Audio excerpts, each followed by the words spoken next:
What's up, our family? Hit that like, hit that subscribe, comment throughout the show. We got a tight one going down the stretch, 10-9-8. And by the way, Minshew Mania time, baby. Here we go.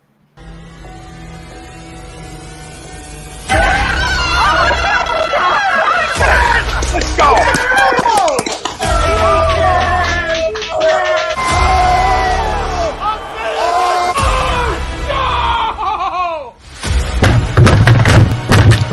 This ain't the Fox night, or this game can heat stink! Oh shit! It's gone!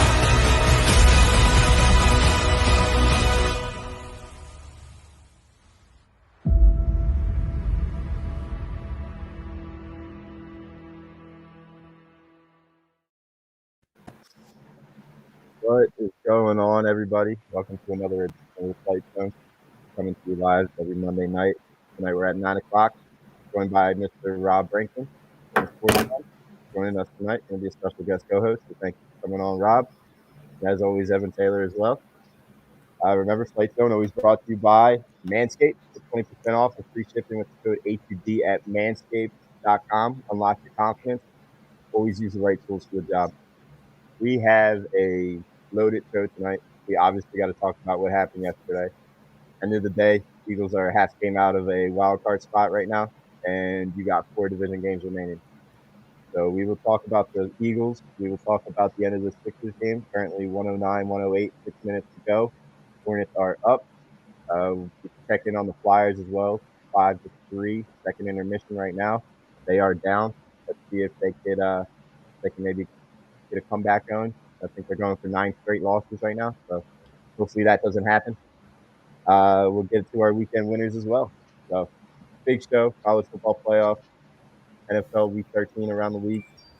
And that'll bring us right to our poll for the night, brought to you by Body Chef Wellness, line of products that promote wellness, balance, and recovery by using the full potential hemp. From an extract, blends, gummies, and topicals, use that promo code HUD for 25% off your order at bodychefwellness.com. The poll for tonight. The Eagles do not need to look for a quarterback during the offseason. So in other words, we go into this offseason coming up, the next season coming up, and we will have currently Jalen Hurts and Gardner Minshew, who both young quarterbacks, both under the age of 25 or 26. Both have shown some potential throughout their careers. If you don't go out and pursue a quarterback, whether that's going for a Russell Wilson or a Deshaun Watson or an Aaron Rodgers, which is a pipe dream, but you don't go for any of those veterans or maybe even a Derek Carr, and then you don't look at drafting one high in the draft this year, and you just dedicate this entire offseason for defense, I think that is a perfect scenario. So I'm going to agree to this poll. I think you continue to see what you have in Gardner. We could talk about whether we want Gardner or Jalen after this bye week coming up. That's obviously going to be a discussion throughout this show. But in terms of looking for a quarterback this offseason, I've said it for weeks now. I agree to it. You don't need to look for a quarterback this offseason. Next offseason is when you look for your franchise quarterback. We could just go right around the horn. We'll start with Rob at the top. Yeah, so the Eagles do not need to look for a quarterback this offseason. So I agree to the poll. So I agree with you. The Eagles should not look for a quarterback in this offseason. Let's look at it. First off, the draft stinks. Forget about the draft. I don't want Pickett. I don't want Sam Howell. I'm not building my team around Malik Willis, a quarterback from Liberty. That's ridiculous. Let's be smart about this. And look at where this draft capital is going to be. Yeah, you have 3 first-round picks, but the Eagles keep winning. The Colts keep winning. And don't look now, but the Miami Dolphins have won. They were 1-7. They're 5-7 now. They're 6-7 now, right after beating the Giants. So you're not having 3 top 10 picks like everyone was dreaming about, salivating with, 2 months ago. You're not getting a franchise quarterback at pick 20, pick 21, pick 22. It's not happening. And there's not a quarterback worth trading all 3 of those first-round picks up the draft board to take a Pickett, a Sam Howell, Malik Willis, or whoever you want to put in there. I don't even know who the quarterbacks are. If I don't know who they are, then they ain't any good because all I do is nerd out and watch sports. So forget about the draft, okay? And let's look at this. Why would Derek Carr even be on the trade market? Am I missing something here? Are the Raiders not on the brink of the playoffs in the AFC, a very tough AFC? Does Derek Carr not lead the league in passing yards? Why would the Las Vegas Raiders trade Derek Carr? Why would Derek Carr want to come to the Philadelphia Eagles and leave Las Vegas? It doesn't make any sense. You're like 2 picks in the 20s and a future second or whatever, that's not getting you Russell Wilson. That's not a lot. Look at the Jamal Adams trade. Jamal Adams is a safety. The Seattle Seahawks gave up 2 first-round picks for what was supposed to be a Pro Bowl safety. So if you think you're getting Russell Wilson for 1 first-round pick and a future first-round pick, or 2 picks this year and a future, you're out of your mind. Aaron Rodgers isn't coming here, and I'll pass on Deshaun Watson, just not because I think he's a bad quarterback. He's a very good quarterback, but I got to see more about his baggage. So here's what you do. If you're Howie Roseman and Jeffrey Lurie and Nick Sirianni, you get in a room and you have a New England Patriots-esque offseason this year. Now, granted, the Patriots were able to grab Mac Jones with draft capital, and it looks like that's really working out for him. But, look, you signed 2 tight ends. You know, you draft Ramondre Stevenson, who looks like a really good player. You know, you sign Matt Judon, you sign Nelson Aguilar, you sign Kendrick Bourne, you sign all these guys with your cap space that contribute, are competent NFL football players.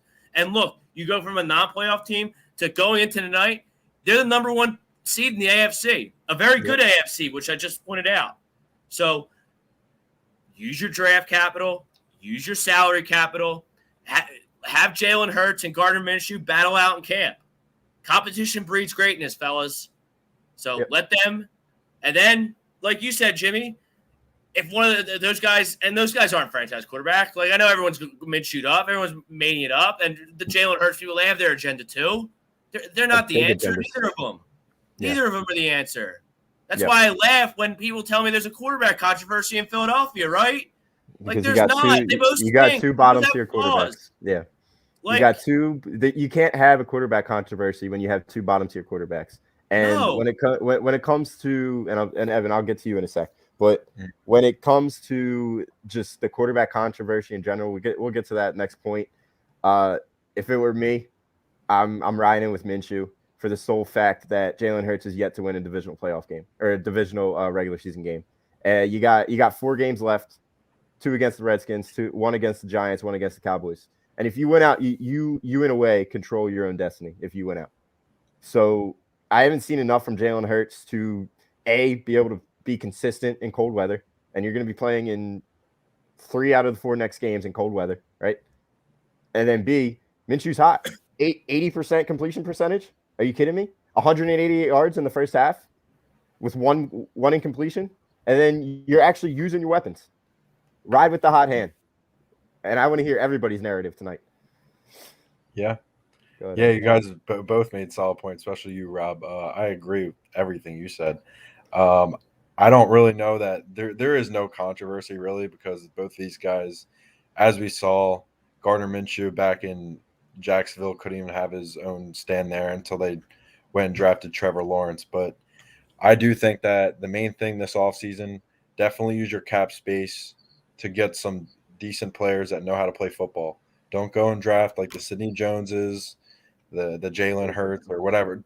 Don't go and draft project players. We don't have time for that. We really don't. I mean, once you have all that Carson Wentz money back from whatever next year, the dead cat, then you have a lot of money. I'm pretty sure you have maybe top 8 money in the league. So, especially since you're pushing everybody's contract back too. Yeah, keep on pushing everything back. And I'm looking forward to next season. Even though it's not even the end of the season, I'm just like, I want to see what Hurts and Minshew, like they'll go at each other at practice, like they'll be competing. But I do think that I want to see another year of Jalen Hurts. No narrative, no agenda. I do want to see another year of him just to see what we're going on to. Because, like Rob said, like there's no quarterbacks besides Corral maybe that would even get a starting spot on a team. Let's be serious now. Like Spencer Rattler, no. And like Malik Willis, no. Like, no, none of these other guys would be starting in any other team next season, unless maybe you're the Detroit Lions. But look at Jared Goff. Look at Jared Goff. He just won a game. So yeah, and it helped us dearly. It helped us greatly. Yeah. Oh yeah. And going back to Rob's point as well, having a New England Patriots offseason, sounds all great and totally agree with it. But going from Howie Roseman's history, he likes making those splash moves.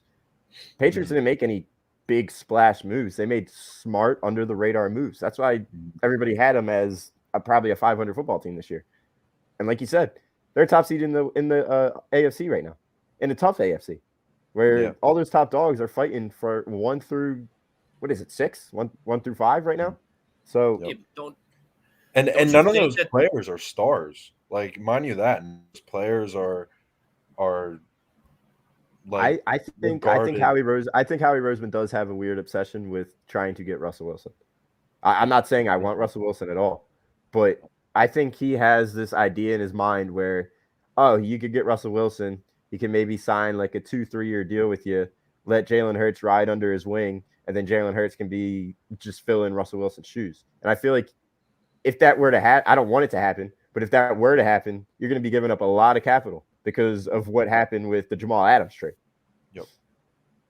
I see Howie doing that and completely neglecting the defense and trying to sign bums off the street to fill in those positions. Because remember, they signed so many guys on the defensive side of the ball to 1-year deals. Anthony Harris, Eric Wilson, who's already gone, Steven Nelson. And if you're Howie Roseman and you go out and you trade first-round picks, and don't forget, it's not just costing you picks because you got to pay Russell Wilson too. So you're not only losing your draft picks, you're losing that salary cap capital that we keep talking about as well. Mm-hmm. So if you go out and do that, that means Howie Roseman and the higher-ups in this organization, which we all have problems with, think that they are Russell Wilson away from contending for a championship. And I couldn't disagree with that anymore. That's why you build it up, and then you get the quarterback. And I say it with this, Brad, all this, like, what was the point of the Jacksonville Jaguars taking Trevor Lawrence first in last year's draft? What was the point? To waste him for 5 years, then he goes somewhere else and kills it because Jacksonville doesn't know what they're doing? They have no infrastructure. They have no guys. If I'm the GM of the Jaguars last year, and you take a lot of heat in the short term, but you trade that pick back. You accumulate assets. You build up your infrastructure, and then you get the quarterback, and then you pay the quarterback. Yep. Look at the Seattle Seahawks right now. They gave Russell Wilson his big deal. They haven't been good since. The only time the Seahawks were championship contenders were when Russell Wilson was on a rookie deal.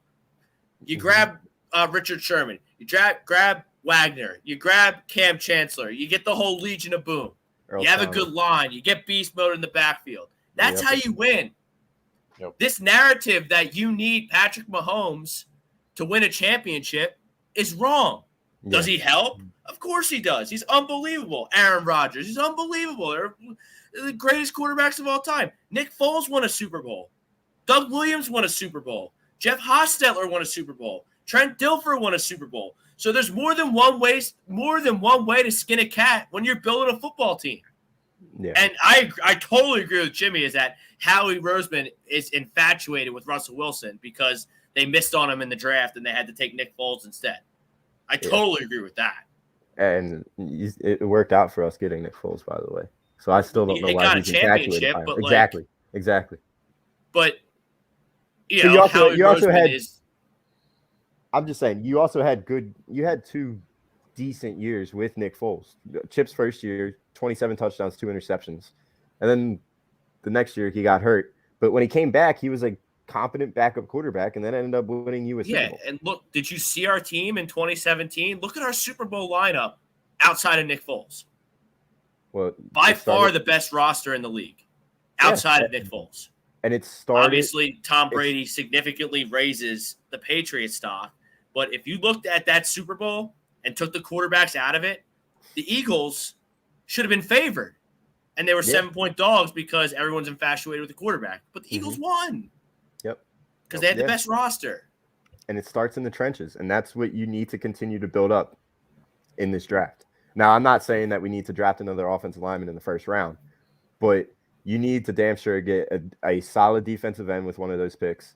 You need to get maybe even a defensive tackle as well, and then you go linebacker. But we'll see what happens. I don't know I don't know what his plans are, but I'm hoping and praying that he doesn't just make this splash move. A, ruin our salary cap situation if you do get one of these quarterbacks, and then B, getting rid of all 40% of your capital that you build up. It'll be hard. He always seems to figure out the cap, though. So I'm not worried about Howie Roseman with the cap. He always kicks the can down the road. We always have cap space. So he'll figure that part out. Yeah, but I want to be able to make a splash signing like a Chris Godwin and not have to waste another first-round pick in the draft on a wide receiver. I know Jameson Williams is looking very good. That doesn't make any sense to me to pay a wide receiver big money. Every receiver except for Jalen Reagor and JJ Arcega-Whiteside step in the league and make plays instantly.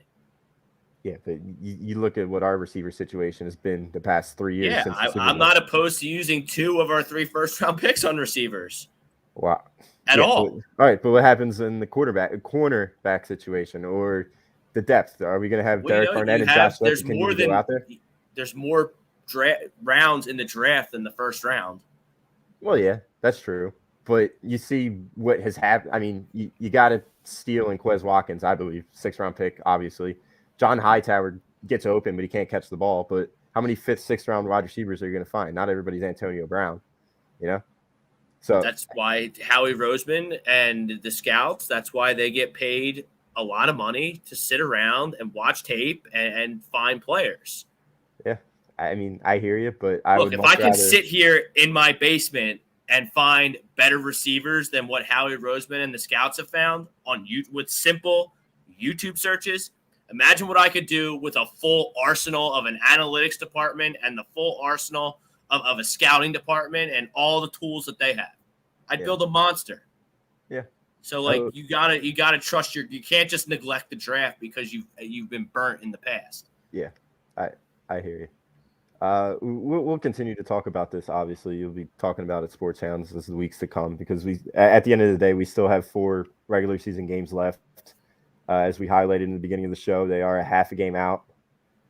Wow, Kelly Oubre stinks.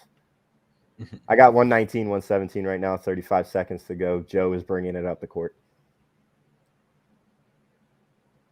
Why don't I just... There we go, Joe. Because we have technology, and I can just stop my TV. Yeah. Right? This might work. Yeah, this might work. This might be one of my best ideas ever. I'm mad. So I'm gonna pause. I'm gonna pause my TV when the games. They're a commercial right now, so I'm gonna pause my so we can all be in sync. Evan? Do you have the Hulu? You got the Hulu, John, too? No, I don't. I'm looking from the NBC app. I just went to the commercial. I feel young tonight. They just went to the commercial Hulu too. Live Sports, and I got regular Xfinity. I feel old. Yeah. Joe just hit that shot, so it's 129 right now.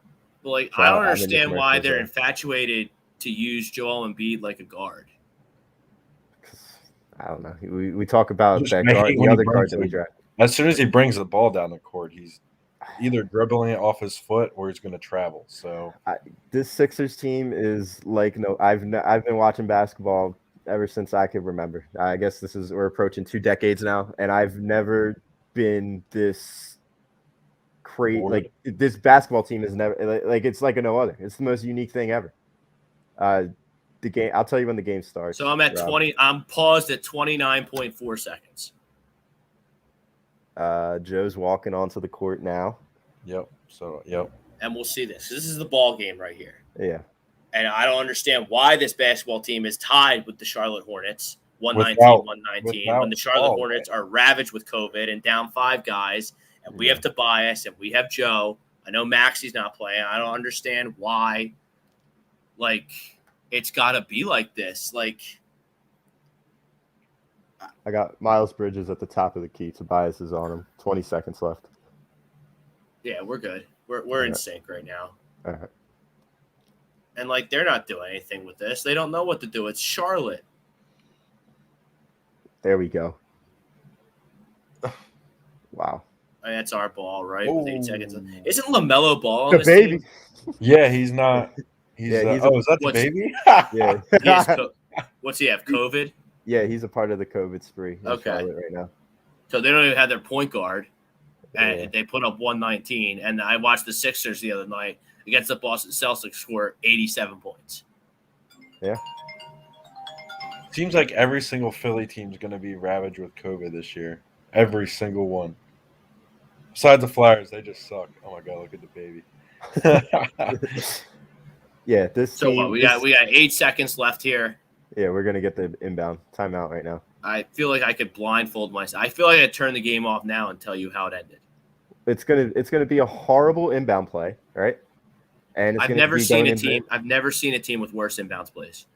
on the last possession of the game. They've I could see a turnover, I bet. they've been successful on 2 end of the game situations since 2017, and both of those were Jimmy Butler for 3, because he was a legit closer. Tobias Harris, who they're paying what, $170 million, no closer. Joel Embiid, he tries to do too much, and then you have no guards. Danny Green is Danny Brick, you know. I can't Like- stand Danny Green. I can't believe he got 2 years, $20 million, guaranteed, no option, no nothing. Like just 2 years. Here you go. Here's 10 mil. Yep, that was a 38 years old. Goes out the day after the season. Says they took the Hawks lightly. Oh, okay. Yeah, here, come be a leader. Show our young guys how to take teams lightly in the playoffs. Cool. Yeah, 10 mil a year. wiping the inbound floor right now. This is. I feel like it's a very simple thing that Doc needs to do with these plays. Use Joe as a decoy. Have Seth run through 4 screens. Have him open, and if he misses the shot, he misses the shot. You don't have. Why would you use a top 5 player in the NBA as a decoy? This is the dumbest thing I've ever heard. Because every time he catches the ball in these situations, it's a failure. Every single time. Give the ball. You don't give the ball directly to Joe. This is so easy. You give the ball to Curry or whoever. You have Joe set a screen, and you have Joe roll to the basket. It's a pick and roll. It's basic offense. Oh my god. Well, I mean, it wasn't a pick and roll. It's just straight up. Like, what is that? You have him fading away from the basket. 20 feet away from the basket. You have. I don't understand. Fading away from overtime. 119. I'll take. I don't understand how you call that. Like, you call that out of a timeout. You had time to talk about that. You had time to draw up how you wanted to try and go win this basketball game. And that's what you came up with? Are you kidding me? And this is why this team is probably one of the worst teams in the city right now. And that's with a pending 9-game losing streak from the hockey team. You could give a 6-year-old a crayon and a coloring book, and they'd come up with a better play than that. That's so bad. And this is why I can't get behind the Sixers ever. They're a bunch of losers. They're such a bunch of losers. From the process to Sam Hinkie to Joshua Harris to Glenn Rivers, to Brett Brown, to Ben Simmons. They're just all a bunch of losers. Yeah. So frustrating. What's up, Greg? Who's it now? Any good comments? We got Ethan saying Joel's been in the post a ton this game, though. I mean, why isn't he there when the game matters the most? Cool. Dan Shyrock, would you They rather? need him at the top of the key, right? Yeah, I don't know. I guess. 7-footers, they play at the top of the key now in today's NBA. Maybe I don't understand basketball. Maybe I don't. Maybe it's me. Maybe I don't understand basketball anymore. Maybe I'm living in the 90s because I'm 32 years old. Yeah. I don't know. Maybe maybe it's different. I don't know. Dan Shyrock, would you guys rather target Fox or CJ McCollum with the recent news? Neither. Yeah, and if nobody heard the recent news, it's basically that this NBA, the modern day NBA, is filled with a bunch of soft know-it-alls, a bunch of soft millionaires, basically. Damian Lillard is fed up with Portland, and he wants to play with Ben Simmons in Portland. So that means that I'm assuming that he's fed up that nobody on the team can play defense, including himself, but he doesn't look in the mirror and realize that he sucks at defense just as much as CJ McCollum does. Yep. So I'm assuming he's fed up with playing with CJ because it's never going to work out for them. So he wants Ben Simmons next to him. He should have saw that years ago, though. And look, I love Damian Lillard as much as the next guy. Yeah. But, I mean, like, he don't have stroke like that. Sorry. I don't know. I think that they will, especially with a new general manager, right? They will try and do whatever it takes for him to stay in Portland. So if that means getting Ben Simmons, they will do everything they can to try and get Ben Simmons. And that means we're probably stuck with Robert Covington and CJ McCollum. No, Morey won't do that trade. I guarantee you Daryl Morey won't do that trade. Daryl Morey, unless there's a bunch of first-round picks attached to it. Daryl Morey will not do that trade. Ben's not getting traded. Ben is not getting traded. Unless Morey's getting Lillard or Bradley Beal or some outlandish superstar that you're never going to get for Ben Simmons because his trade value is so low. Or he gets a couple of decent players that he likes and all these pick swaps that he keeps asking for. Yeah. Ben Simmons is not getting traded. And the trade deadline is going to come and go, and they're all going to get in a room, and everyone's going to say they're sorry to each other and hug it out, and then Ben's going to play. I feel like that should have happened 2 weeks ago now, though, if it was going to happen. Well, if I keep watching this garbage that I see on my team right now, it's going to happen tomorrow. Are they still finding him or what? I don't even know when they find them. They should have been finding him every single game. Because when's the last time you heard a report on his mental health? Haven't. Listen. Like, that was a bunch of I don't know how old you guys are. You guys are in college, so like you're young. But like if you have a job and you're in the real world and you want to say that, I can't come to work because I have, manic depression. I have post-traumatic stress. I have this mental health disorder. I'm like, you need to come to your boss with a note from your doctor that says, I'm Dr. So-and-so. Robert Brinkman's in my care for this, that, and the other, and we're working on this, and he can't come to work because it's not good for his treatment plan.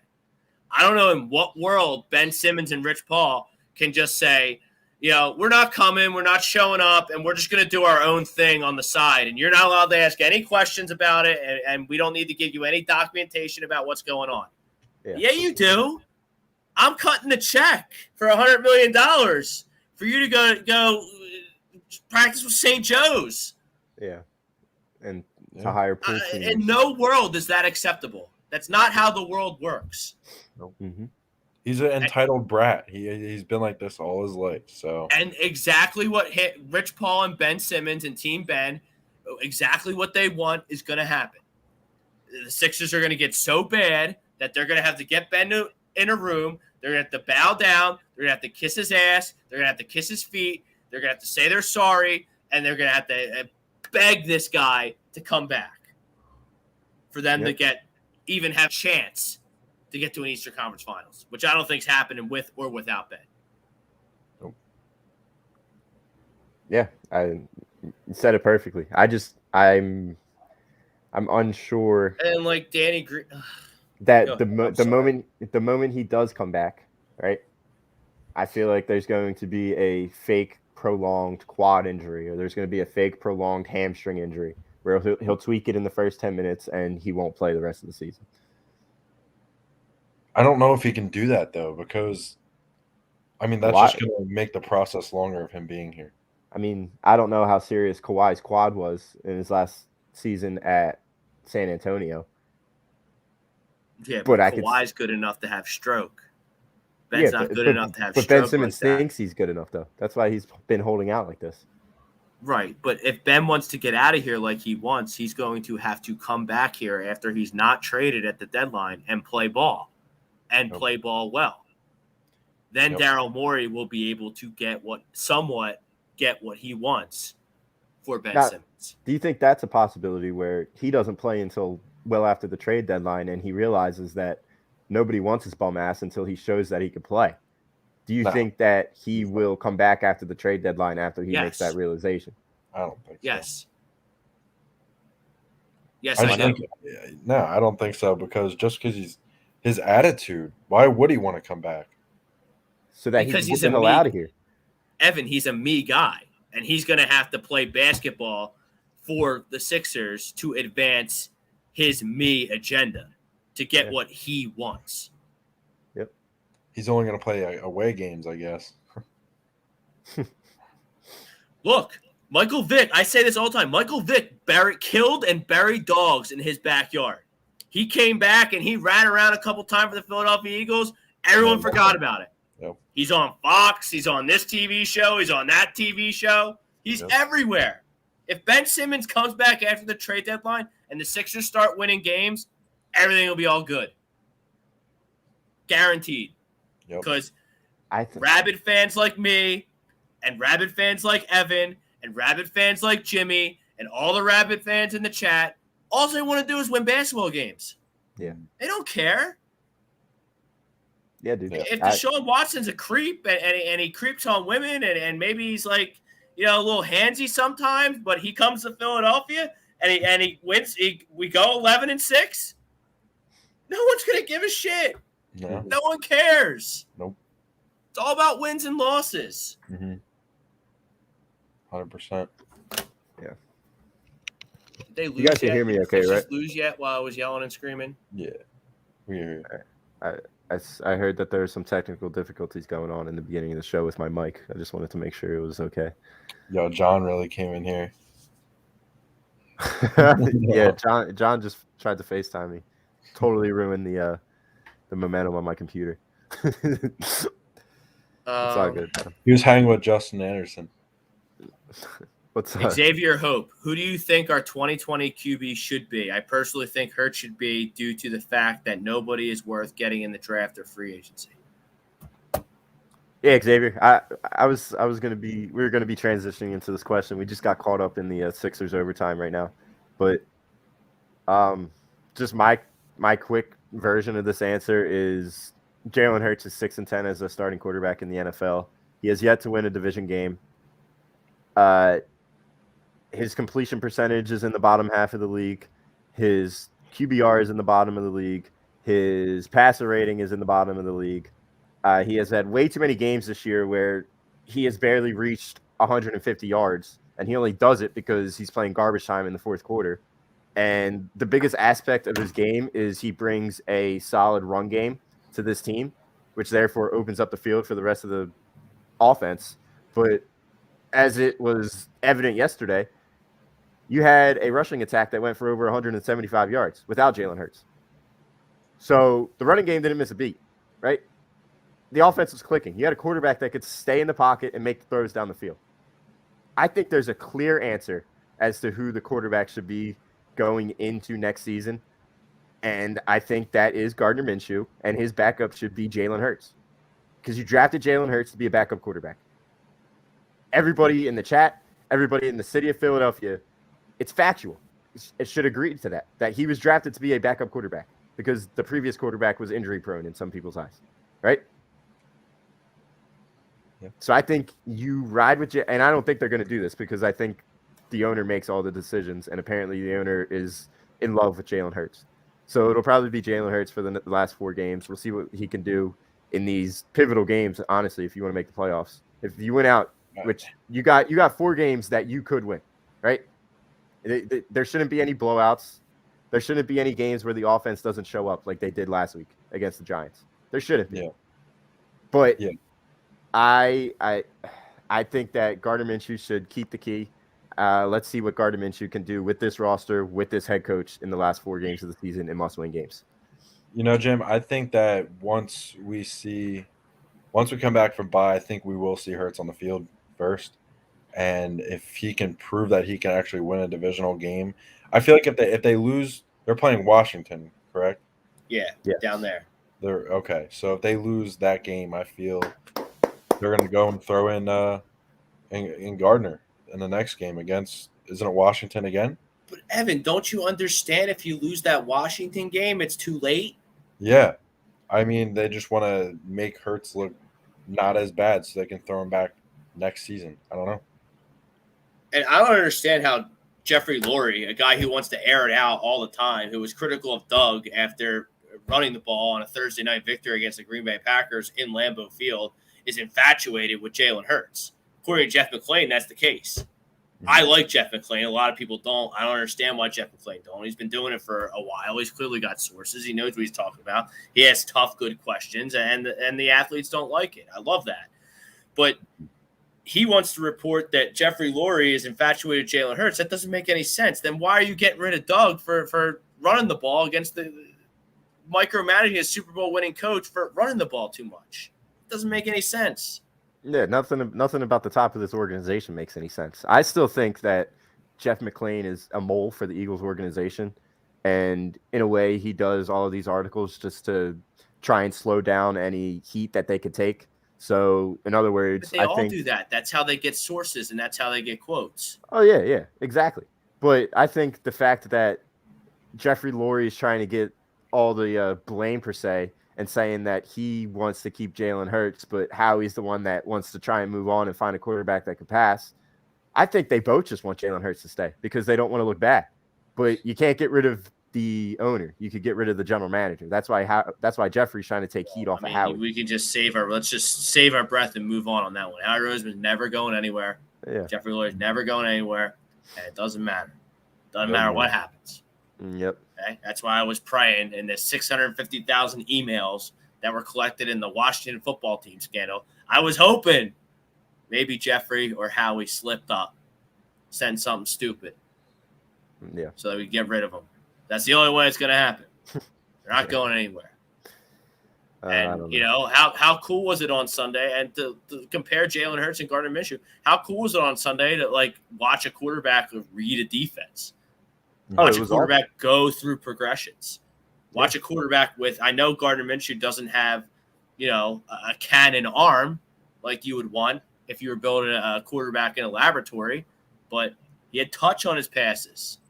He has accurate passes. He threw great deep balls to Dallas Goedert. All of a sudden, your $57 million tight end looks like he knows what he's doing. Yeah. Do you think that now that they've seen Gardner Minshew play for the Eagles, that I know that we had that little thing last season where Jalen Hurts had that 2 games where nobody really knew who he was, nobody really knew what kind of plays he ran. Do you think that will be Gardner Minshew's problem?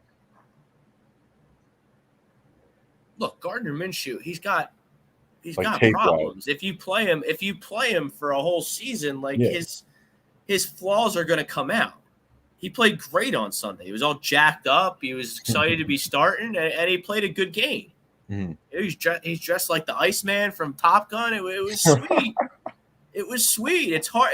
You can't not like this guy. I don't know. Anybody can look me in the face and say they aren't a fan of what Gardner Minshew did for this football team on Sunday. Yeah, and I think his flaws will come out. To your point, Evan, they will. Mm. That's why it's stupid to be we're arguing about 2 bad flavors of ice cream. Yeah, it's not mint chocolate chip versus vanilla. We're not talking about staple brands here. We're talking about nonsense sherbet against versus orange creamsicle, 2 flavors that are just complete ass. Yeah, and aren't going to win you anything. In a way, I kind of disagree with that because I think Minshew didn't have the offensive line and he didn't have the run game that he has now that he had in Jacksonville. So I still don't think what he is. But Sixers just won in overtime. That if that means anything, 127, 124 at Charlotte. Joe had 43 points, 15 for 20 from the field, 12 for 14 from the free throw line. He had a monster game. I don't know who was guarding him, but for nothing, he had a monster game. He's still in need. We're still in need of 2 max guys because, like somebody said the other day, I don't know who it was, but we basically have 2 max slots on this roster. A, the guy's not playing in Ben Simmons, and B, you have a guy that might as well shouldn't play anyway, and that's Tobias Harris because he doesn't bring you anything. And I know he had 30-something points tonight, but again, it's the Charlotte Hornets. I need this type of production on a consistent basis. You still need a guard that can score. You still need a guard that can open up the floor for you, clear out some space for Joel Embiid to operate down low. But everybody always tells us that Joel Embiid can score from anywhere on the floor. Well, if you had a guard that can legitimately shoot the ball and open up the floor for him, he could just manhandle anybody in this league down low. Yep. He could be a modern day Shaq. Get him his Kobe. Get him his Dwayne Wade. I don't know. This team needs a lot of help. After hearing Rob's theory tonight, Morey's not going to trade Simmons for nothing. So he's not going to trade Simmons for a Tyrese Halliburton package. He's not going to trade him for a Buddy Hield package. He's not going to trade him for a freaking, I don't know. Give me another bum. De'Aaron Fox, like any of them. De'Aaron Fox, like.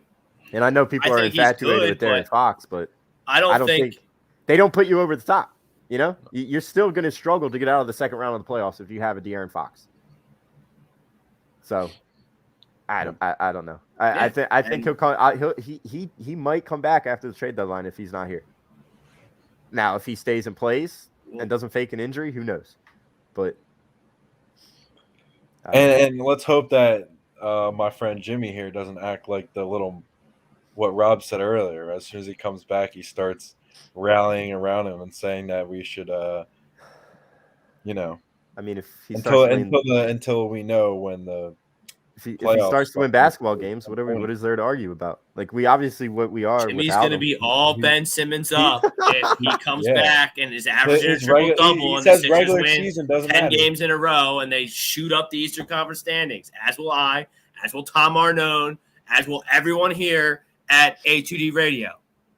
Yeah, unless you have a narrative.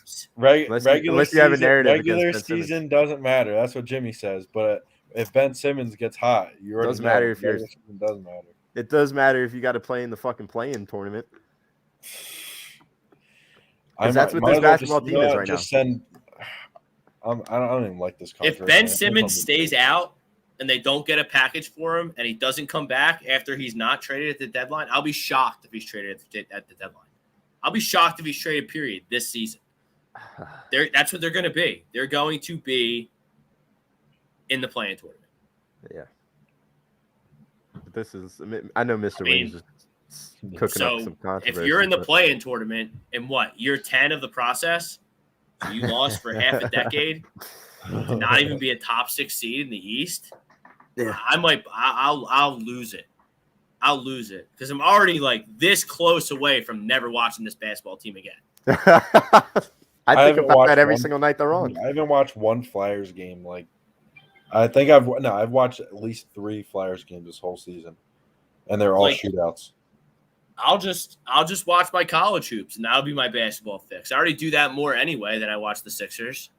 I've watched the last 3 games, and it's been excruciatingly brutal.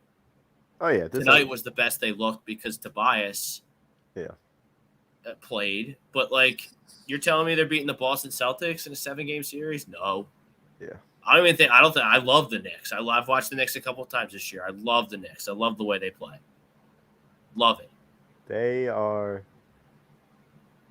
The Heat are going to get healthy, and the Heat are probably going to trade for another star. At least they're going to be in position to trade for another star because they have a lot of young players, and everybody wants to go to Miami because it's South Beach. Yeah. Wouldn't surprise me at all if Karl Anthony Towns ended up there. So that they're going to be a factor.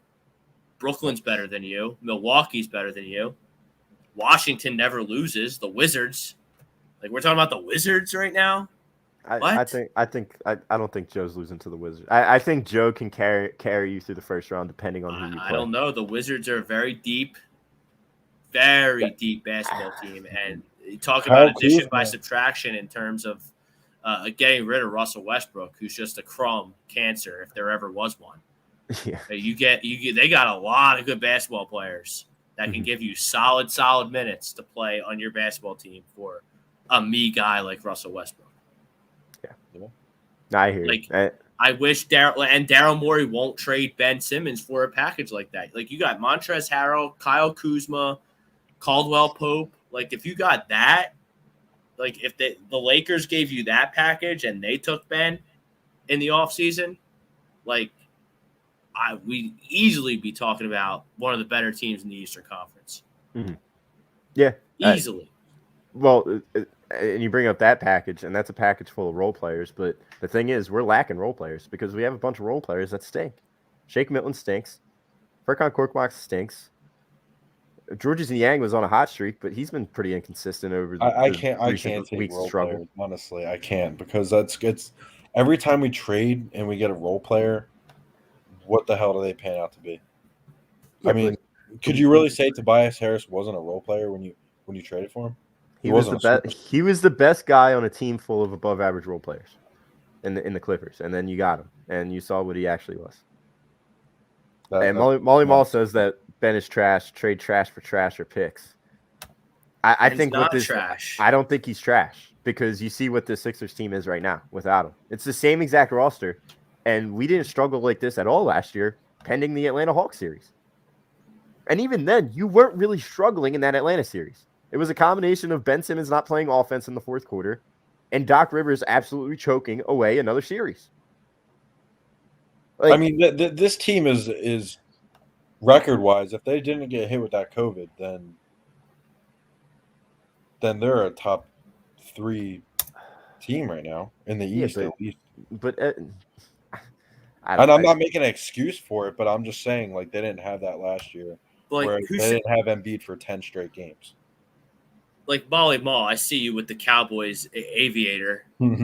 Like, you don't know basketball if you can't watch the sport and watch Ben Simmons play and tell me that he's trash.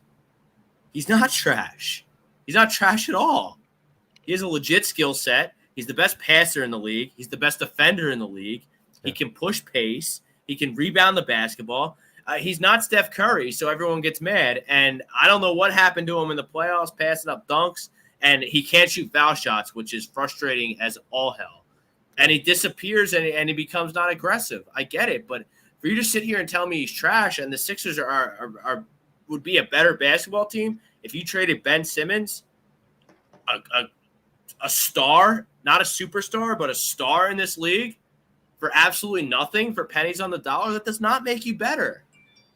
That does not make you better. It does not. It makes the process an automatic failure. And that's been my take since day one of Ben Simmons absolutely coming up like a mental midget.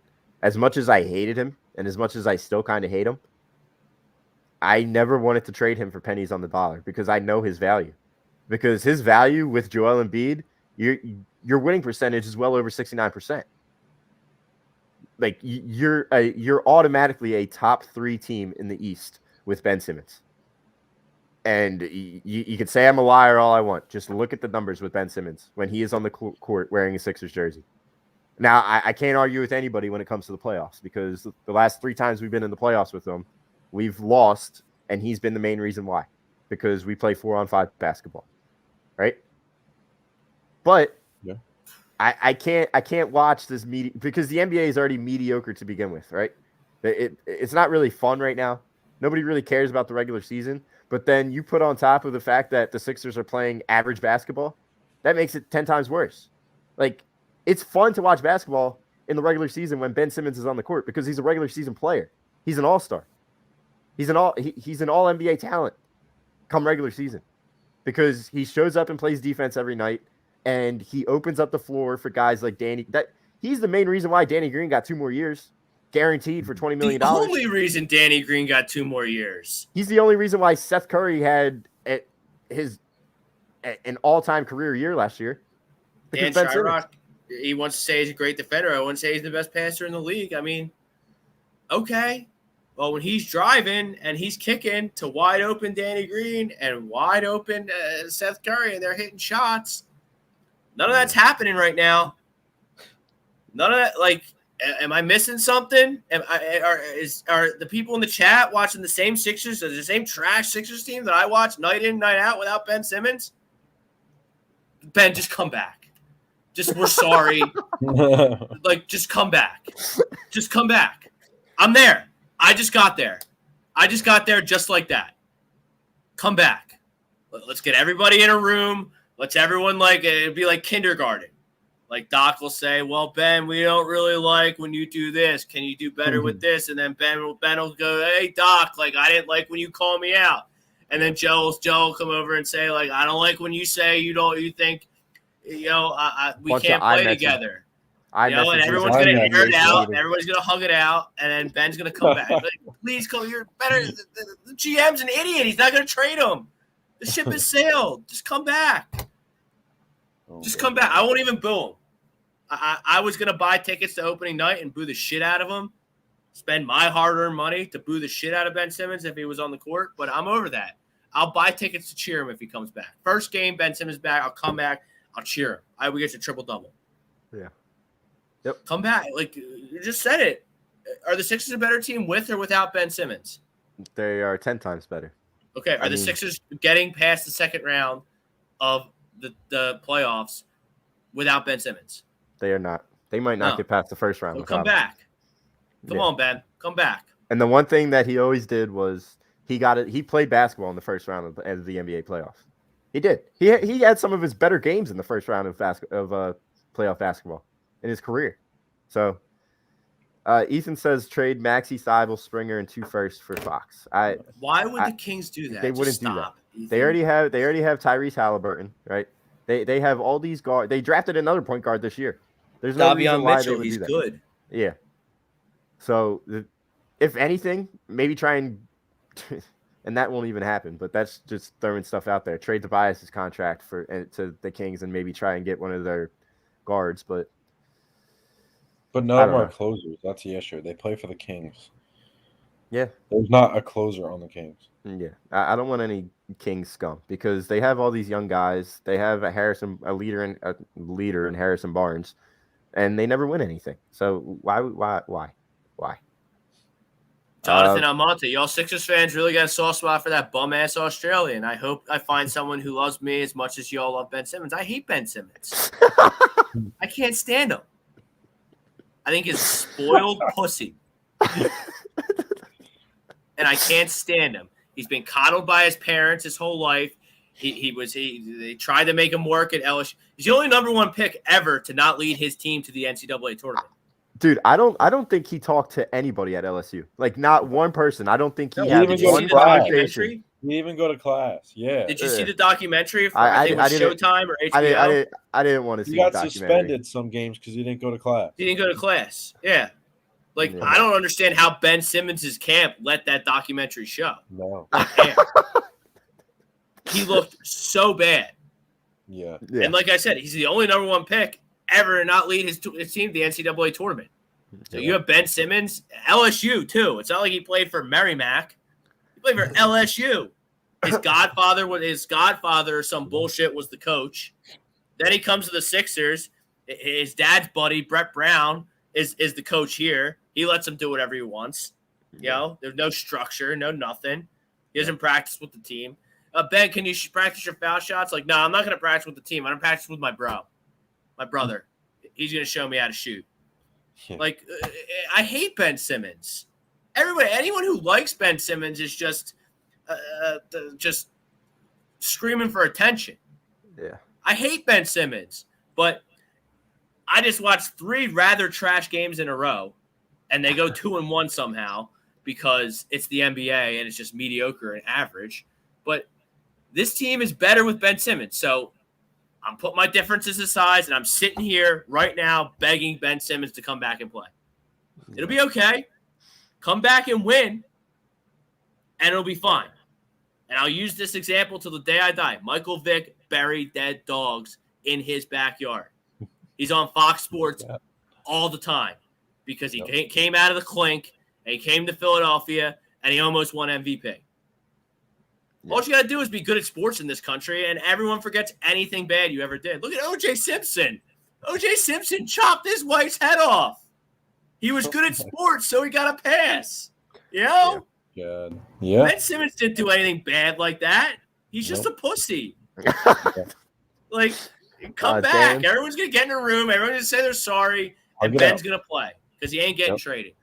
And but to say that I have a soft spot and I love Ben Simmons, I do not. Nobody does. We love winning basketball games, and we're not winning basketball games the way we have been over the past 3 to 4 years. That's really it. And Dan, and you can always catch Dan Friday night, ATD Fan Friday. Him and Jake and Pete do a great job over there. Tom as well. He has a little bit of a disagreement with us if the guy comes back to this team, it will destroy everything, keep him away from my team.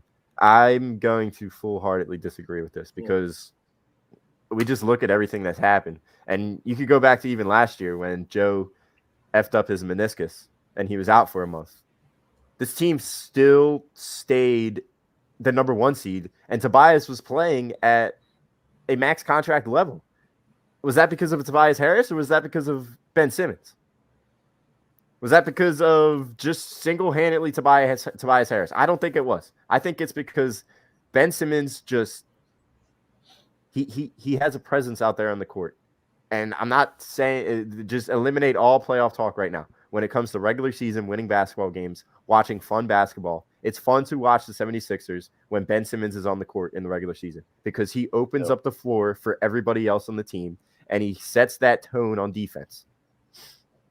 I don't think anyone's getting what Rob said. Everyone's thinking he's comparing the two, but he's not comparing the two. Yeah. No, the point of Michael Vick being brought up and O.J. Simpson being brought up is that if you win and you do good, we don't care that you're a big pussy. We don't care that you're an axe murderer, and we don't care that you murder dogs because you help our teams win football game, and you help us get through that, make it that much easier to get through the week because you won, and you're a winner. Yeah. No, I hear you, Rob. I hear you. And Xavier, what would I do for Jay Wright to coach this team? Jay Wright doesn't want no part of this team. Jay Wright doesn't want anything to do with the NBA. He gets a new suit every day at Villanova. He plays any golf course he wants, anytime he wants. Yeah, he's got the same amount of he's got more national championships than a lot of Hall of Fame coaches. He's not leaving Villanova to coach this train wreck. Yo, deal Jimmy, with this owner. Jimmy, yeah, is Zoo Farmer your burner, dude? I keep saying some random stuff come out of this guy. If Lillard Minshew gets a titles, I will. I don't know. He's always up here. That's your burner. That's not my burner. That is not my burner. Yeah, Jay Wright's not coming to the NBA. Like Rob just said, he gets anything he wants in Villanova. He made a perennial powerhouse in Villanova. Yeah. He's probably getting paid more at Villanova than what he would for the Sixers. Yeah, he would. Yep. Exactly. And he doesn't want anything to do with these guys in the NBA because it's a players' league. It's what the players want. If the player wants out of a city, he'll bitch and moan until he's out, and he'd be thrown into a nasty situation with all this the Ben shit that's probably still going to be going on. I mean, do you guys think that if we don't make at least the Eastern Conference Finals, is Doc gone after the season? If the Sixers yet again don't make the Eastern Conference Finals, so many fans just won't even care and won't even be interested that it won't even matter who the coach is going to be. And Dan Shyrock, if this guy comes back to this team, it will destroy everything, keep him away from my team. I mean, I don't know if you guys ever seen White Man Can't Jump, but Dan would rather look good and lose than look bad and win. And that's sad. That's sad that you have that big of an – I hate Ben Simmons more than anyone, but I'm sitting here on this program begging him to come back because I want to see my Sixers win.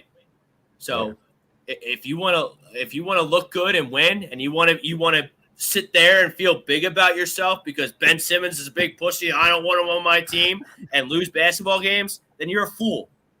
And you're immature. Put your differences aside and go win basketball games. And I don't understand how it destroys everything. Winning cures everything.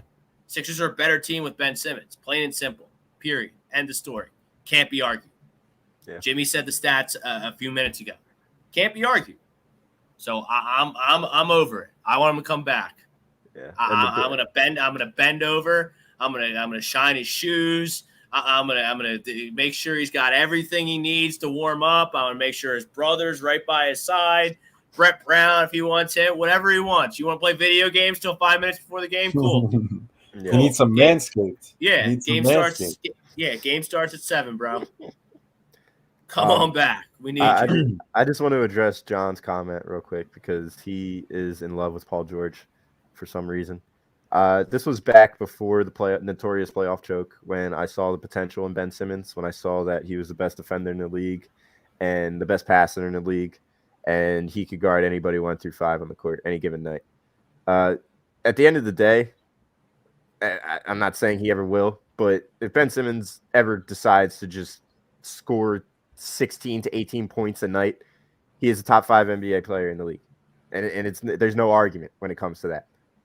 Because he could do everything else on the floor. If you're giving your team 18 points a game and you're doing literally everything else, you're a top 5 basketball player in the league. And Paul George isn't a top 5 basketball player in the league.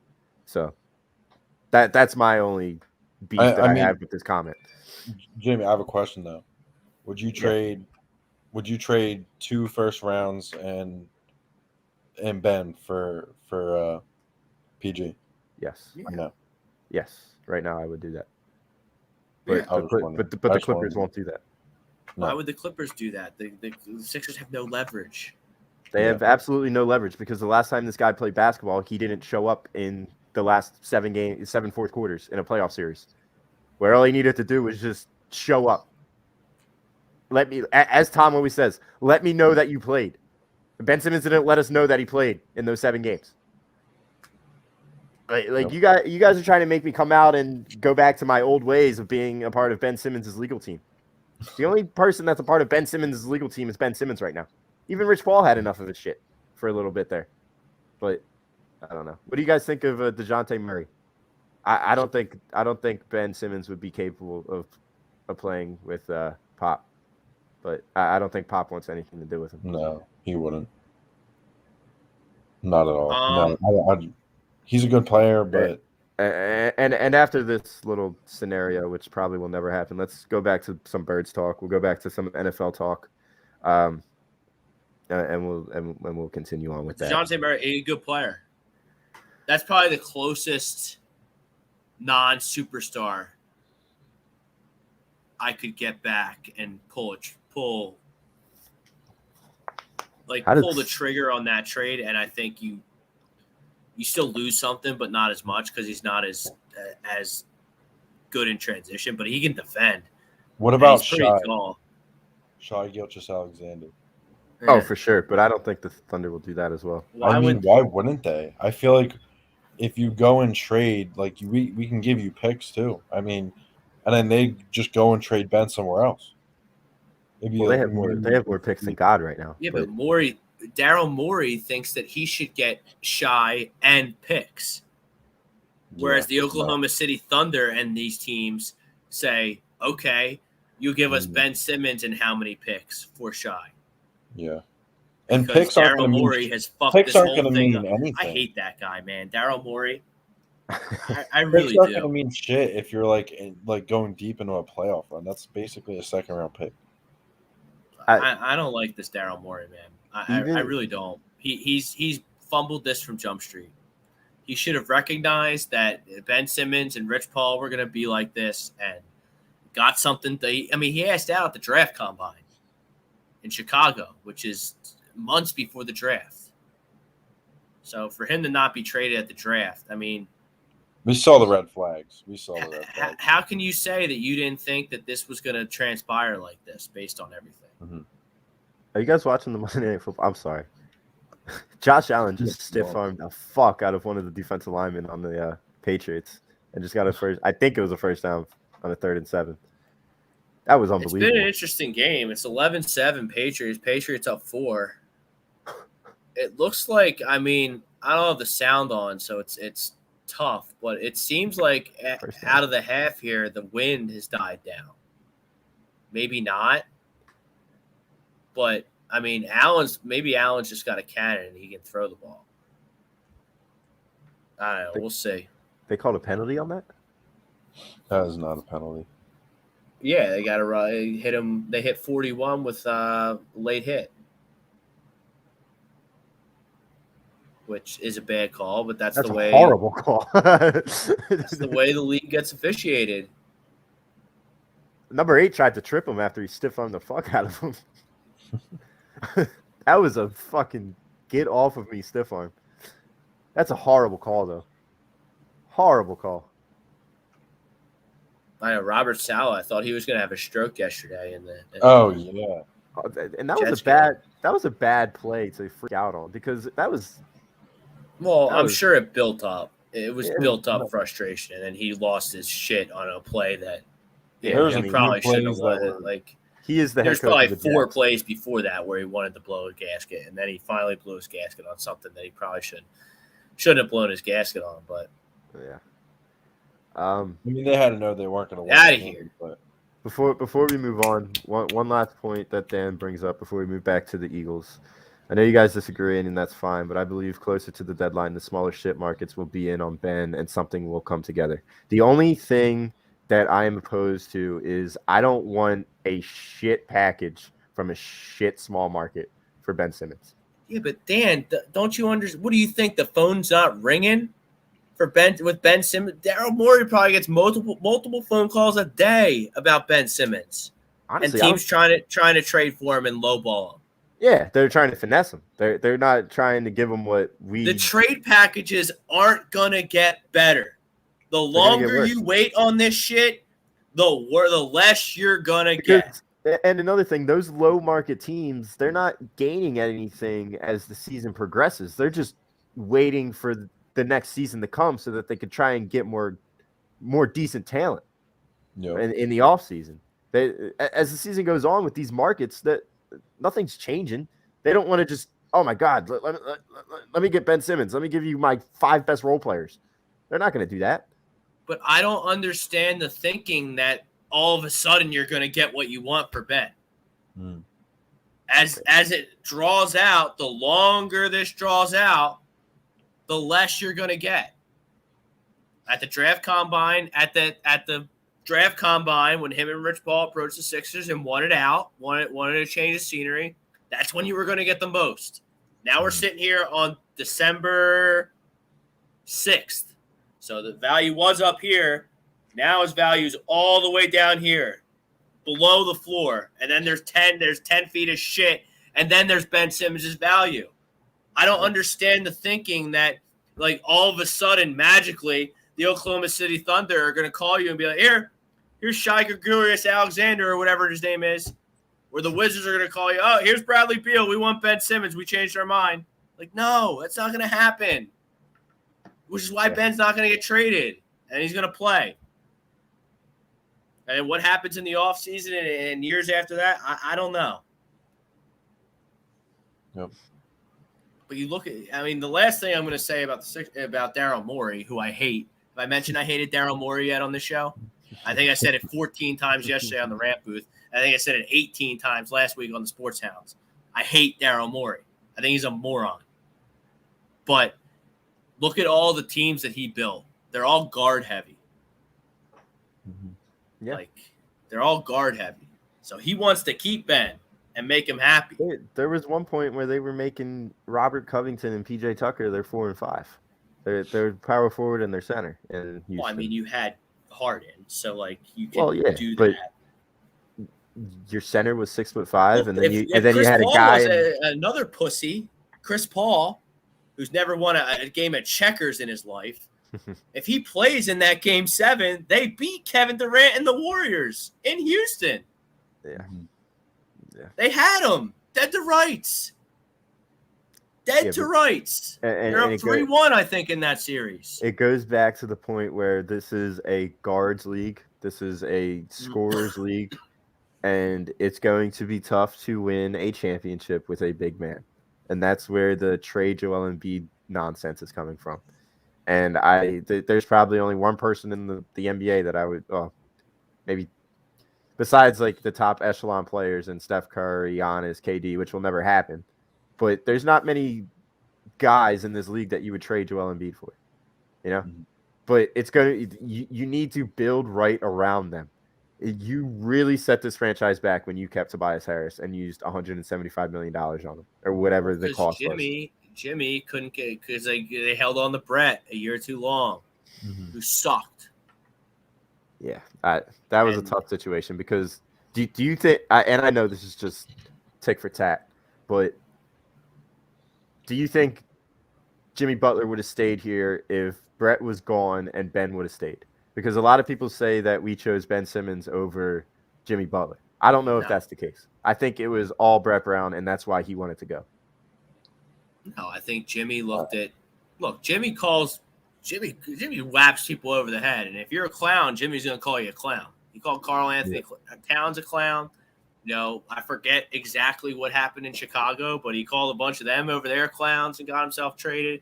Then he came here and he looked at Brett and called him a clown, and then he went to Miami.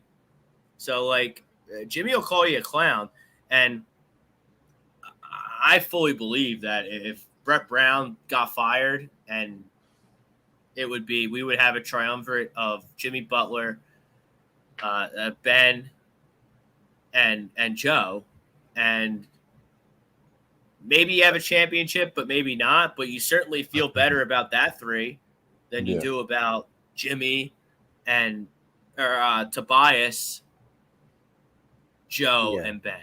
And then even if Jimmy is in the lineup and you are in Game 7 against the Hawks, he will tell whoever the head coach was at that point, sit Ben down. He's not doing anything, and you don't lose much. Or no matter what play gets called in the huddle, Jimmy says, we're not doing that, guys. I'm going to ISO this guy over here on the wing. You're going to give me the ball, and I'm going to go get 2. Yeah. Because like the Toronto series, when Kawhi hit that shot, that's your championship. That team was loaded. Yeah. Loaded. There's your crown jewel of the process right there. Yeah. And they fucked it all up because they fucked it all up because they suck. And I hate them. Yeah. All right, let's move on. Let's move on to some Eagles talk. Before we do, let's bring on a couple of our sponsors. Let's just start with becoming an ATD member, because you could always hop on to any show you want. We'll send you the link if you become a member. $9.99 a month. Perks include the members only stream, shout outs, and weekly sports picks from Money Pop Podcast and Willie Vegas. So if you become a member now, you could join onto the show. You could join into the conversation. You could tell us whether you want Minshew or Hurts for the rest of the year. So make sure you check that out. Also, Sunrise Detox and the Counseling Center. Many of us and our families deal with mental health and addiction issues. We are happy to support the Counseling Center and Sunrise Detox. If you need help, please call 856-651-8117. Another little website that you can check out, phillydrinkers.com. You get these Minshew Mania t-shirts. It's hot name in town right now. He might be your new QB1. So make sure you check them out. Also, Rob's there every Sunday. Maybe Evan and I will stop by, considering we're 15 minutes away every Sunday. All campus, Ocean City Boardwalk, giving 20% off everything in the store, including hats, shirts, and the team cornhole sets to all of our subscribers. So make sure you subscribe to A2D. Make sure you hit the bells for notifications whenever we go live. We got shows Sunday through Saturday. Sorry, I forgot the days of the week for a second. So make sure you check all of that stuff out. All right. Let's get back to some Eagles talk. Starts with the poll. Eagles do not need to look for a quarterback during this offseason. Let's talk about the quarterbacks. You got one quarterback that, 1 out of 3 last year, 1 win, 3 losses. The roster was complete shit. Everything around him was shit. So you kind of had to give him a pass. This year, in my opinion, he single-handedly cost you 2 games, arguably 3 or 4. But he cost you a game against the 49ers, and you look back at that game now, you're half a game behind the 49ers. So that's a big swing game right there. You could easily be in a playoff spot right now if you had competent quarterback play against that 49ers team. And then you look back last week against the Giants, who we've been owning for the past 20 years, where the dude couldn't put up more than 7 points. 3 interceptions in the triple coverage. It's unacceptable. And then you have another guy, Gardner Minshew, who looked good behind a very, very, very good offensive line. And Evan still thinks they suck, which I don't know why. and a great run game. And then you have the weapons around him. Dallas Goedert, Devontae Smith, Quez Watkins. You got all those guys. So I think it's a no-brainer that you stick with Gardner. You roll with the hot hand. The offense was rolling. The defense kicked it up in the second half. Let's see what you have in Gardner Minshew, because I believe that we already know what we have in Jalen Hurts. That's a guy that can give you 80 yards on the game, on the rushing, on the ground, but he is continuously having troubles in the pocket. And this isn't just a 16-game sample size. Don't tell me that, he's only had 11 games, he's only had 12 games, he's still a rookie, give him some time. He's been doing this shit since Alabama. That's why he had to transfer. because he lost his job to Tua. So that's neither here nor there. But Ev, what do you think? Do you think we roll with Gardner, or do you think we go back to Jalen? I think you have to roll with Jalen when he comes back. I know, you disagreed, a little sigh. I get it, but honestly, you're still searching to see if Jalen Hurts is your franchise quarterback. I do not necessarily think that game against the Giants was the deciding factor whether or not he'll be the franchise quarterback. I think it should have been. I do think that it relies on like the continuation of the season. If he plays, he wins. If he keeps winning, and if he wins out, there's a very non-likely chance. But if he wins out, there is a high possibility he will get next season if he wins out. If he wins half the games, he will be your quarterback one next season. I guarantee. If he wins half the games, we don't make the playoffs. And I know it's basically gifted to you. He's already cost us 2, maybe 3 games. They're still going to roll with him. See, I wouldn't agree. I wouldn't agree with that either. Well, but it's Howie. They're still going to roll with him. Well, they just want the fans to get interested. They want the fans to get interested.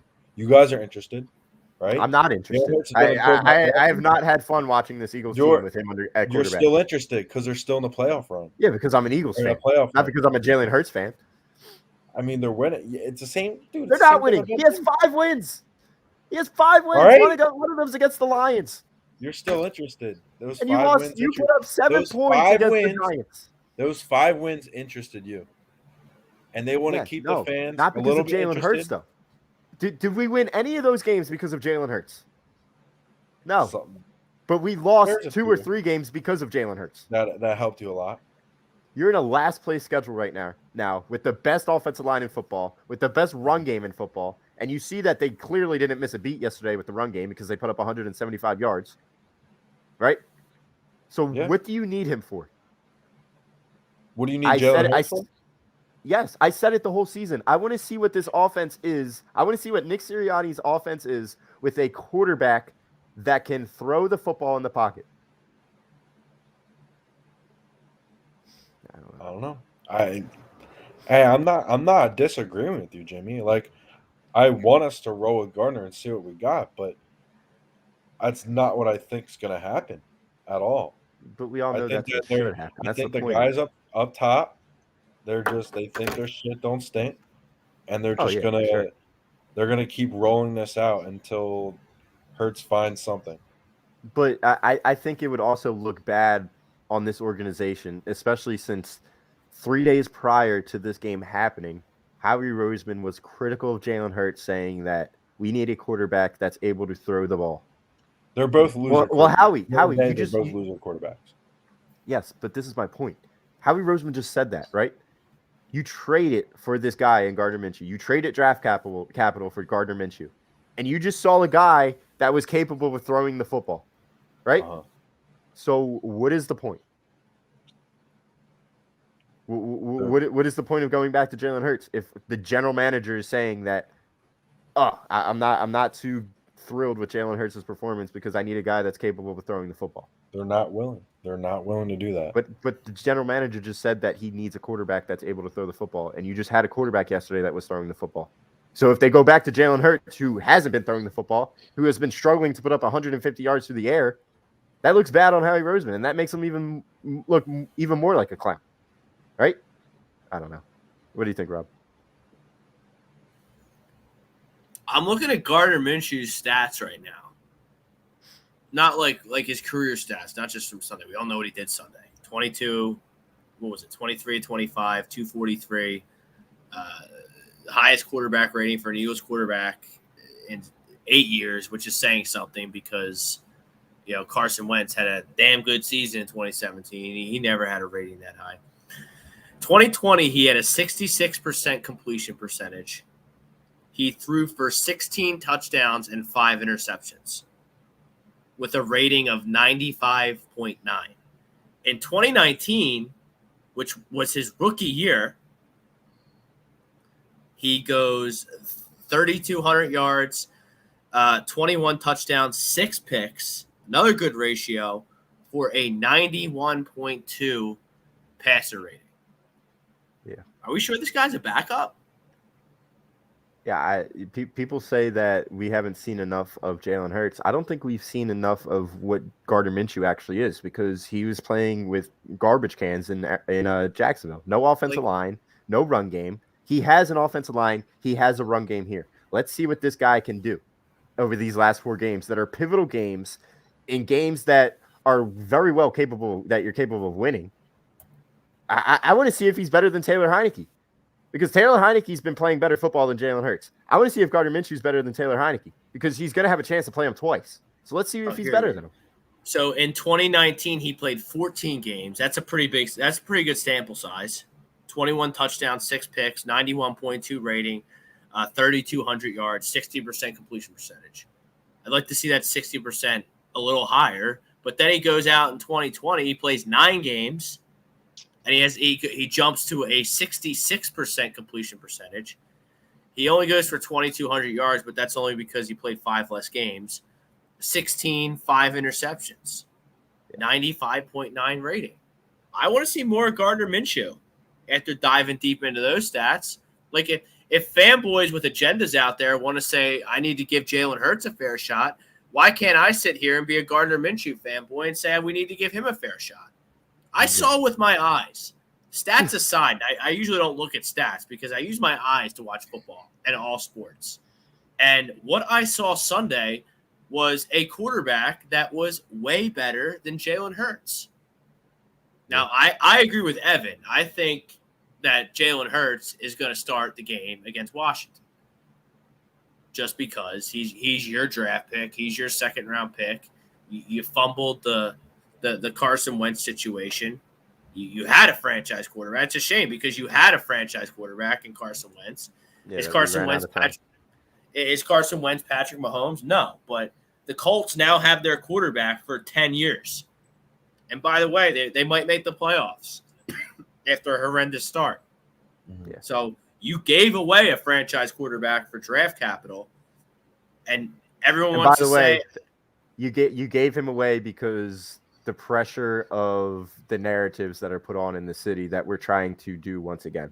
I full-heartedly believe that narratives. Yeah, he was a Northeast corner guy. Look, we talk about it on the Sports Hounds all the time. Brad's a New York fan, and I'm a Philly fan. Not everyone can play in these cities. No, Carson Wentz, Midwest guy, nice guy, religious. Like, he has feelings. Like, no, I don't know what I think Brad can tell us, but does Daniel Jones get as much heat as what Carson Wentz got here? Because I think we clearly know who the better quarterback was. Daniel Jones deserves heat, and Carson did too, to an extent, but not as much heat as he did. It got to the point where he requested a trade out of here because it was so bad. It got to the point where, and I don't think the two jackasses running our organization did him any favors by drafting Jalen Hurts as high as they did. You want an insurance policy for Carson Wentz, you go sign a veteran. You don't spend a second-round pick, a pick that should have been used to help Carson Wentz become what he was in 2017. Instead, you draft Jalen Hurts, and now you're boxed into giving Jalen Hurts every opportunity imaginable to just go out there and lose you football games. Jalen Hurts can't throw the ball. Now, I'm not saying Gardner Minshew can throw the ball through a brick wall and has all this arm talent, but Gardner Minshew can read a defense. Rob, the last time me and Evan did a show together was that Monday Night Football game against Dallas. And everybody on that panel, the defense sucked. They couldn't turn off a running faucet. But Jalen Hurts wasn't doing us any favors in that first half of the football game because he wasn't even putting us in remote situations to win the game. The second you're down by 3 touchdowns with Jalen Hurts, you're almost as good as done because he has absolutely zero arm talent to get you through that game. The only possible way you get back into the game is with his legs. And you saw what the Giants did to him. Yep. They kept a spy on him, and they shut down the flats. They said, we are going to make you throw the football. If you could throw the football, you're going to win this game. That's what the Giants did. That is the recipe to beating Jalen Hurts. I've seen that done way too many times over the past 16 games that he started. It happened last year, too, against Dallas when you were up by 2 touchdowns. Yep. I don't know, guys. I'm done with the Jalen Hurts experiment. You drafted him to be a backup quarterback. Let him be the best backup quarterback in football. Please. And then when the time is right, the kid's only 23 years old. When the time is right, if we have our future franchise quarterback go down for some reason and Jalen comes in and he lights it up, let him go somewhere else and get paid like he would probably deserve, But I'm not ready to just hand the organization to him and have him just go 8-9, 7-10, 10-7, and have us barely make it out of first round of playoff games, because that's what Jalen Hurts is. And then all these people that want to give him 2-3 years to develop, you don't get that long in this league, bro. Yeah. You don't get 2-3 years to develop in this league. It's either you hit the ground running or you're on the streets. That's not how the NFL works. If you play quarterback the way Jalen Hurts has been playing quarterbacks this year, the NFL stands for not for long. And a guy like Gardner Minshew is going to go in there and seize his opportunity and take your spot. Yeah. Yep. And if the roles were reversed and Gardner Minshew was the 2nd-round pick and Jalen Hurts was the 6th-round pick, it's all flipped. Jalen Hurts is just getting the draft pick bias that Jalen Reagor gets and J.J. Arcega-Whiteside gets, and I'm sure it happens on every team across the whole league. Mm. So, I kind of said on the ramp, I think that Jalen Hurts is going to start against Washington. I think. But if I'm the coach, I'm playing Gardner. Yeah. And Mr. If Wing, it ain't broke, don't fix it. You play good. Mr. Wing, I just want to go right at your comment right here. Do you want to be as dysfunctional as the Giants and the Jets? Because if you do, then you could use the excuse for the Jets and Giants. But I don't want to be as dysfunctional as those New York franchises. I don't. I want to be able to compete like we've been doing for the past 20 years, 23 years. Those guys can't play. Yeah. Yeah, but I think his point is that they're giving these guys 3 to 4 years. And we are saying that we don't want to give Jalen 2 to 3 years. You should be able to know if a quarterback can play after 2 seasons at the max. Absolute max. Sam Darnold was the 2nd pick in the draft. Daniel Jones was the 6th pick in the draft. It's a total that changes everything. Yeah. You're not going to give up on the 6th pick in the draft before his rookie contract's up. Now, if you go through the rookie contract and all right, we messed up, he's not the guy, and you go your separate ways, okay, fine. But, you should have no obligation to a 2nd-round pick like Jalen Hurts. But you could also do it the right way like the Cardinals did, where you draft Josh Rosen in the top 10, realize he stinked, and then the very next year you get a Heisman Trophy winner in Kyler Murray, and now he's in talks to be the MVP of the league. Like, you could actually be a functional organization and realize your mistakes. Well, it's a shame that there's not a Kyler Murray at the top of this draft. I understand that, but I'm just going at Mr. Wing saying, do you want to be a functional organization or do you want to be a dysfunctional organization and not hurt anybody's feelings? Trust me, I got my feelings hurt. And you also, within that Arizona, because I talked about that on the rant booth yesterday, the Josh Rosen situation. You also brought in a coach in Cliff Kingsbury that is going to build the team and build the skill set around what Kyler does. Jalen Hurts doesn't fit what Nick Sirianni wants to do offensively one iota. Not at all. Nick Sirianni does not want to lead the league in rushing at all. He doesn't. He's a former receiver. Everyone in his family's receivers. Everyone in his family coaches. Every one of their offenses throws the football. And it's a passing league. It's a passing league. And Mr. Wing brings up the fact that all of the 15 past Super Bowl winners were outside of the top 10. Well, you got to consider Tom Brady, who there will never be a 6th-round draft pick that falls that far at quarterback. You're talking about the greatest of all time, right? You're also talking about Aaron Rodgers, who is also one of the most talented quarterbacks of all time, right? Who else won the Super Bowl? Nick Foles, who was an anomaly. 2 greatest games of his life. Where is he now? You got. Big Ben was a top 10 pick, wasn't he? Close. Maybe. At least, close. Right? But all these guys were, with the exception outside of the top 10. Considering the past Super Bowl winners of the past 15 years were outside the top 10 QBs. Like top 10 draft, like top 10 of top the draft 10 draft picks. Tom Brady wins the Super Bowl every year. He's the best quarterback in the league. He's about to win another MVP award. He's 44 years old. He shredded the Atlanta Falcons yesterday. So top 10 QBs. I mean, Patrick Mahomes. If we want to talk about semantics, what was Patrick Mahomes? 12, number 12 overall. His comment is not about the draft. Drew Brees and Russell Wilson. He's talking about that. Yeah, he's talking about that quarterbacks don't win Super Bowls if they're a top 10 draft pick. I don't know if you want to say that Josh Allen's never going to win a Super Bowl. If you want to say that Kyler Murray's never going to win a Super Bowl. If you want to say that Joe Burrow, Trevor Lawrence, they're never going to win Super Bowls. Like, we're talking about the guys that are top 10 in the league right now, right? Well, we're talking about semantics here. Who cares if he you need to have a top quarterback in the league. More so now than ever. You need to build in the trenches. You set it up for your offensive line. Your offensive line is the best offensive line in football right now, and it's probably going to be that way for the next 3 to 5 years. You need to continue to build your defensive line this offseason. And you need to find a quarterback that is capable of throwing the football at an NFL level. And I don't know what we've seen in Jalen Hurts that shows us that he's ever going to be able to do that. And it just doesn't we've given him enough time. That's why he got benched in college. That's why he moved on to another school in college. What Super Bowl winning quarterback has ever had to transfer to a college because they got benched for another guy? So is Mr. Wing, he's a Jalen Hurts agenda guy? I don't know if he definitely has an agenda against Carson Wentz.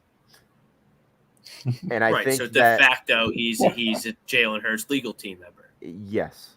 That's how that works, see? Just like all the Folesy in society, they all hate Carson too. Yes.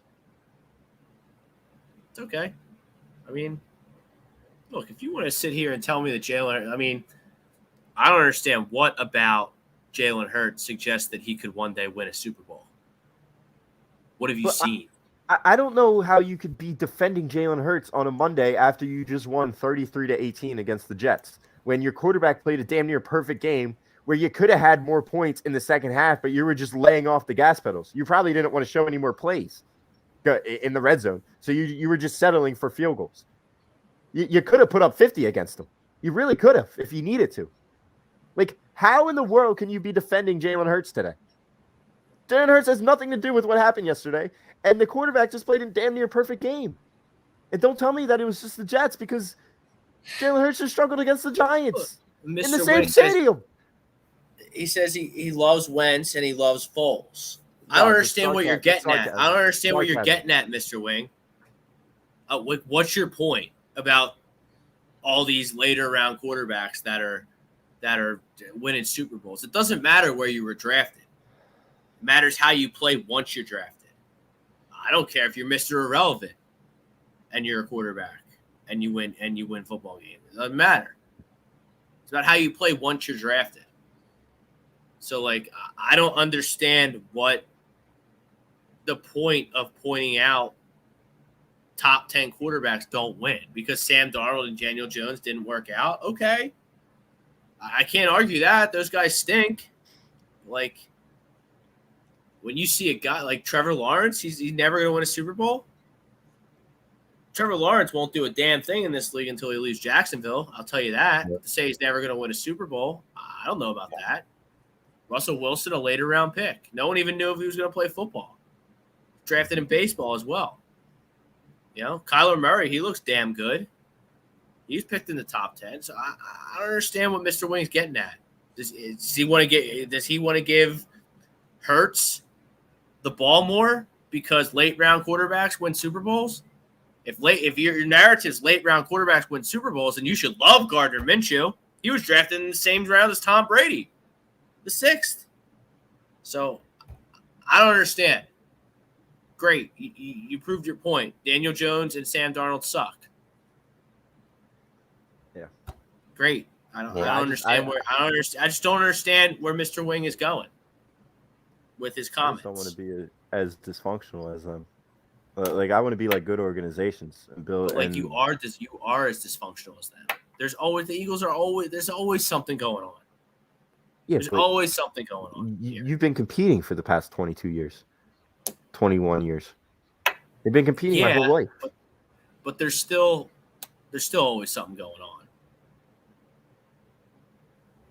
I don't know. They overcame it because they had Andy for a while.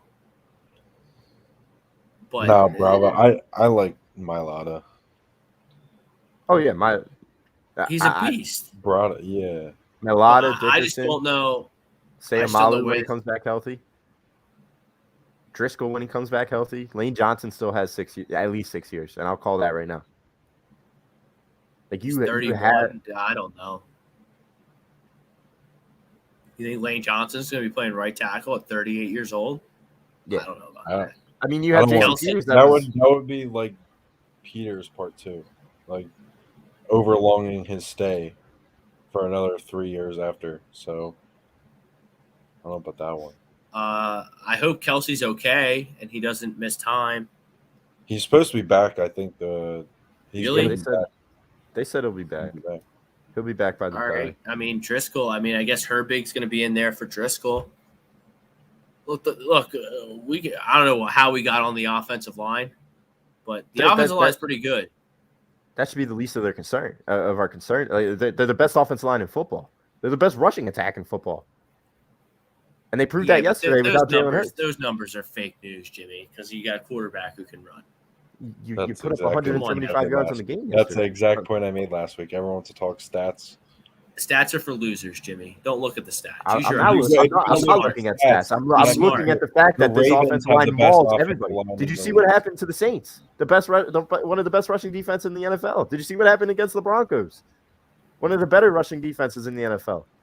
They were plowing through all of those guys. They're the best offensive line in football. And they're young. And their depth is young. If you draft another one of those guys in the second, third round this year, you're fine. Dude, but like the point you made last week was if we were to get someone like Aaron Rodgers, he's gonna get killed. I genuinely he's not gonna get killed. How is he gonna get killed? I genuinely think that he would get killed. You just said that Mailata is a beast. Probably playing the best left tackle in football right now. Right? Dude, he would get killed. I'm sorry. He would. He has the best. Why would he get killed? Why would he get killed? Because he has an agenda. He would have no time to run at all. No time to run. He's 39 years old. He's Gardner not running Minshew nowhere. was having a field day in the pocket yesterday. What are we talking about? Like you have Jordan Mailata, Landon Dickerson, Kelsey will be back another year. Sayamalu's going to be coming back healthy. Jack Driscoll's been playing out of his mind at right guard, and then you got Lane Johnson, who's an All-Pro. What are we talking about? This offensive line is the least of our concerns. All right. Why don't you? What don't you like about the offensive line? Of all the shit we've watched this season, you're gonna pick on the offensive line? Oh, here we go. No, it's not. It's not. That's not the huge concern. But I'm saying, like, I feel like we're overrating a little bit too much in our run game. Our run game is only good because of Jalen Hurts. I agree with that. Because we don't have. I mean, our running backs are okay, and the line is good. I don't know. Your running backs suck. You have a bad running back. I agree with that statement too. I don't think they're anything that great. Jimmy, why are you moving like that? Like, what are you disagreeing to? Miles Sanders, he ran the ball hard yesterday, but I have my beefs with him. Boston Scott, Jordan Howard. Jordan Howard not even healthy. Boston Scott is a role guy. It's bad. They had without Jalen Hurts' 50 yards last week, they had 133. They're getting 5 yards a carry. Any legitimate running back. I want to see that against a good defense, though. That's they did it against the Saints, the best run defense in the league. Don't tell me that they're not doing it against good defenses. That's all they've been doing the past 9 weeks. That's why they're actually winning football games. That's why they have 5 wins on the season. But the issue is when Hurts is out there, he gives another option to run. Okay, but Gardner Minshew I want to see a game. Yes. When what happened? I'm missed not the field goal. Patriots money line. Tyler Bass missed. Patriots money line, boys. Yeah, I got quite an investment on the Patriots +3 here as well. So hopefully that. But, like, I mean, look, I agree with Jimmy that the offensive line is really good, but I also agree with Evan that the rushing attack is beefed up, and those stats are beefed up because Jalen Hurts' ability to hurt you with his feet. Like there was points, and I know you run for 175 against the Jets yesterday, but yeah, but I know if Gardner Minshew plays against the Washington football team, let's see how many rushing yards they have then. Because that's a damn good defense, and that's a damn good football team right now. I know their record doesn't show, but they're playing really good football right now. They'll still get over 100 yards on the ground because I hope you're right, because that'll probably mean they'll win. Just as good, if not better, than their defensive line. Okay. We could book that. I don't have any beef with Evan has the beef with the offensive line, not me. Yeah, but a good rushing. My beef is your rushing stats that you're pounding the table with are inflated and fake news because you have a quarterback that can really hurt you with his legs. Look at the Ravens this year. They don't have any running backs. Lamar ain't doing nothing. You know, they're not leading the league in rushing. They don't have any running backs for Lamar's ability. Like when you have running backs that can hurt you, that opens it up for Lamar. And then when Lamar runs, it opens it up for the running backs. That's why the Ravens have been ground and pounded in the playoffs, because of Lamar. And if you look at the running backs that the Ravens have had, they're not anything great. I'm not saying Jalen Hurts is Lamar. But he's not. Lamar is a special runner. I want to see what the running backs have gotten this year for the Ravens, because our running backs are still getting over 100 yards a game. Are the Ravens running backs in general getting over 100 yards a game? They have cast-offs that were first-round fantasy football picks in 2014. Okay, so what are our guys? We got Miles Sanders who can't hold on to the football. They're better than that. I have my beast with Miles Sanders, but he'd be by far the best running back on the Ravens. But I mean, even with Jordan Howard was not even on a team. He was on your practice squad. Like, are you trying to tell me that no other team on the NFL was like, hell, let's go get Jordan Howard? Like, he's 6 yards a carry. Okay. I know we don't believe in stats, and I'm the first one to tell you that I don't believe in stats. But 6 yards a carry for a running back is worth something saying, especially with the amount of volume that he got over the 3 weeks. I want to see with him. I want to see him and Minshew. Him and Minshew, not Hurts. Not Hurts, who can have that RPO. This is just another ploy for you to defend Jalen Hurts. That's all this is. Oh my God! That's really all this is. That's all the Jalen Hurts apologists will say. Our running backs are only doing well because of Jalen Hurts. So what do you want to do? Do you want to run the football or do you want to pass the ball? Though. But it's not factual because we had 175 yards. I agree with that, though. That is factual, Jimmy. It's easier to run the football with Jalen Hurts in the game because he's a special runner. My only point to this is our running game will still be the same because our offensive line's run blocking ability is better than Jalen Hurts' threat to run the ball. That's my point. I don't agree with you, but we'll see. I hope it is. I don't know. And Jordan Howard's only 26 years old, so I don't really. And the Jordan Howard point, I don't really understand why he's blacklisted in the league. I mean, he's a 5th-round pick. He goes to Chicago, gets 1,000 yards. He comes here. I think it's just the amount of volume that he got. He has a good stretch here. He goes down to Miami, he flames out, and then he's on practice squads. He's a good runner, north-south guy. He's not a dancer. And it works perfectly with this scheme because it's a downhill scheme. It's a scheme where the offensive line is going to pick a guy and maul him, and you need to find the hole and crash it. But don't you understand? It has nothing to do with Jalen Hurts.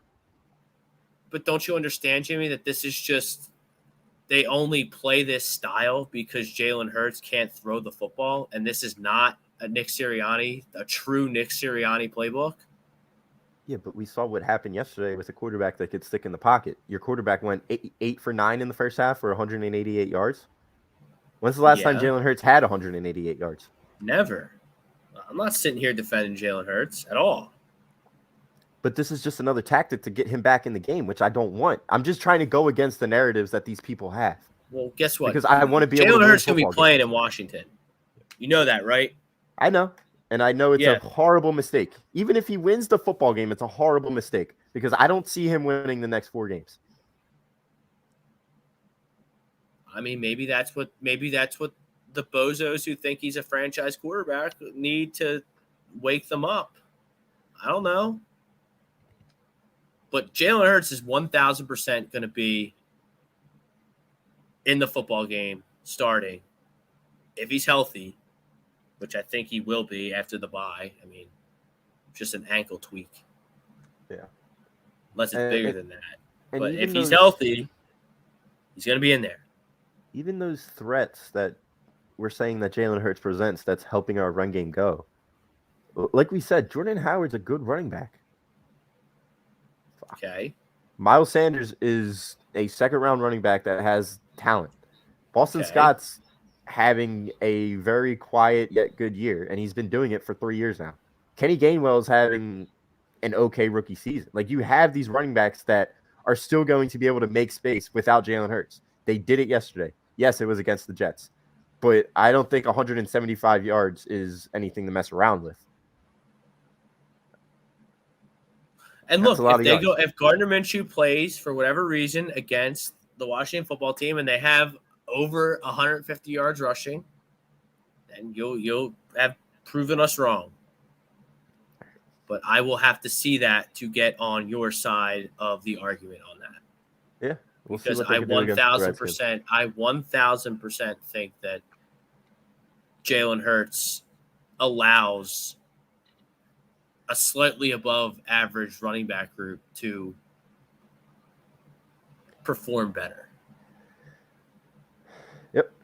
I don't agree, Mr. Wing. I don't. I rip him, dude. I ripped him a new asshole 2 weeks ago when he lost against the Giants. Yeah, I listen to the show enough, and I don't hear anything outlandish in defense of Jalen Hurts coming out of Evan. Yeah. Really? It's low key. I mean, Jimmy hates him. Jimmy hates him because he replaced his boy. That's basically what it is. This all started when Evan said that this offensive line is trash. That's when I realized that he has a narrative. That's just for not Jalen true. Hurts. And I don't know what Evan. Yeah, because it's a narrative for Jalen Hurts. I didn't say they were that he's trying to build up. It's like a story that Evan's trying to build up. Do you like Jalen Hurts? Are you a Jalen Hurts guy, Evan? I like him, but I don't think he's our franchise quarterback by any means. Okay, what do you like about him? Why do you like him? I just like he's the attitude. The attitude. So you like his intangibles. That's fine. Yeah. It's not a wrong answer. Intangibles won't win you a Super Bowl. But you also recognize you like his. I like his intangibles too. But Tim Tebow had intangibles. Throw. What's that? I know he can't throw, and he can't when he runs out of the pocket, and he won't look past his first read. I know that. And that's pretty bad that he still can't do that after 16 games in the NFL. I'm not saying he's our franchise quarterback just because I like his attitude. But I like he's a guy you want him to win. I want Ben Simmons to win, but it'll never happen. So bravo, Carlos. Simple things like that. First play action pass, Gardner recognized soon as he snapped the ball. He was probably about to get sacked for -5 or -6 yards, so he tucked the ball and got back to the line of scrimmage. Yeah, it's smart. Yeah. Look, Gardner is a smart, crafty quarterback. He is. And he can throw way better than Jalen Hurts, and he can read a defense way better than Jalen Hurts. And he's a way better fit for what Nick Sirianni wants to do on offense than Jalen Hurts. I think anyone who can't see that is blind. And it's kind of a sin that all of us know that that's true, and yet we're still going to go back to Jalen Hurts in 2 weeks. Oh, they're 1,000%. It's a sin. It's an absolute sin. There's no reason why it should happen. So, it sounds like we're all on the same page, being like, I don't need to see any more of Jalen Hurts to know what I have. Yeah. Yep. I agree. All right. Evan wants to see. You want to see more? You still need more information to make a decision? I do want to see a little bit more. I want to see how he does against Washington, and then I'll make my choice. But I mean, like you said, if we lose that game, why are you see now you're so you do like Jalen Hurts. He had a sprained ankle, Don. Sprained ankle. So you do like Jalen Hurts. Evan does like Jalen. I'm willing to give. Don't you want to make the playoffs? I'm willing. What's more important? I said this, this Rob. I said this in the beginning. I didn't even want to make the playoffs. I'm one of those guys who are willing to just lose out. I was willing to lose out a few weeks ago. Why? So to watch Howie Roseman fuck up another draft? Winning's always better than losing. Playoffs is always better than no playoffs. A top 5 pick, he couldn't fuck that up. There's too many good defensive players. He could. Are you okay? Have you watched him pick? His bad picks are above top 15 picks. He hit on Carson Wentz. Did he hit on Carson Wentz? Because I just saw him get ran out of town. I mean, he won a championship out of it, and I don't think Carson. Oh, he did win a championship. When it fits your agenda, you say that he wins the championship. But when it doesn't fit your agenda, you say that he folds on the championship. He helped win a championship by getting them a first seed. There you go. That's what he gave us. Well, I agree with that statement. Carson Wentz, the Eagles just like Ben Simmons gave us just like Ben Simmons helped us to get the first round or the first seed in the playoff, just like that. Right, Jimmy? Just like that. I think it's different. He didn't help us in the first round of the playoffs. So you think it's more important to let Jalen Hurts go out there, fall flat on his face, miss the playoffs? I don't think he'll fall flat on his face. That's the thing, though. He just fell flat on his face against the Giants. So you do like him? You think he can play? You think he's gonna play? Just answer the question. It doesn't matter. Fucking talking sports. Why are you scared? I'm not scared. He has an agenda. I don't have an agenda. I think that's what you guys think, and you guys think that. Well, I was trying to give you every benefit of the doubt, but now you keep talking. It sounds like you have an agenda. No. I don't know. I don't know why you're scared of Jimmy. I want Hurts to go out there. I want him to win. I want the Eagles to win. If Jalen Hurts doesn't have an impressive first half, he's out. Washington's not going to beat you up. What's the point of giving him that? What's the point of giving him even the first quarter? He might lose the whole game in the first. What if Gardner Minshew falls flat on his face? What if he throws 2 picks in the first half? Then everyone's going to want it Hurts back. So it's one of those things where it can go either way. And you guys say, you would rather lose out and get a draft pick than make the 7 seed? Yeah, why not? Because you're going to get slapped. Wait. I'll tell you why not. You're going to get slapped. You're going to get slapped either way. I'll tell you why not. Because if Minshew wins out the last 4 games, that'll be a 5-game win streak to make the playoffs. I've heard this story before, right? You have 4 divisional games that you basically need to win to make the playoffs. Jalen Hurts put you in a situation where it wouldn't be that hard because you're 5-7 with him. I want to see what we have in a 25-year-old quarterback right now that hasn't really been given much in the past and has showed flashes of brilliance in Gardner Minshew. I want to see what we have in him in these last 4 games, and all 4 of these games are winnable. Divisional games. Jimmy, what if he does win all these games and loses in the first round of the playoffs? What is this? What did that teach you? Like what? What are you going to say for next offseason? You're going to say it teaches me that if I can improve my team, that I have a quarterback that can lead me to the playoffs. Let's say Hurts play, whatever quarterback plays, and they play well enough where the Eagles can go 9-8 and sneak into this thing. I do think you're going to have to be above 500 to get a spot. That means you have a quarterback on your roster that can get you to the playoffs when everything around you was less than ideal.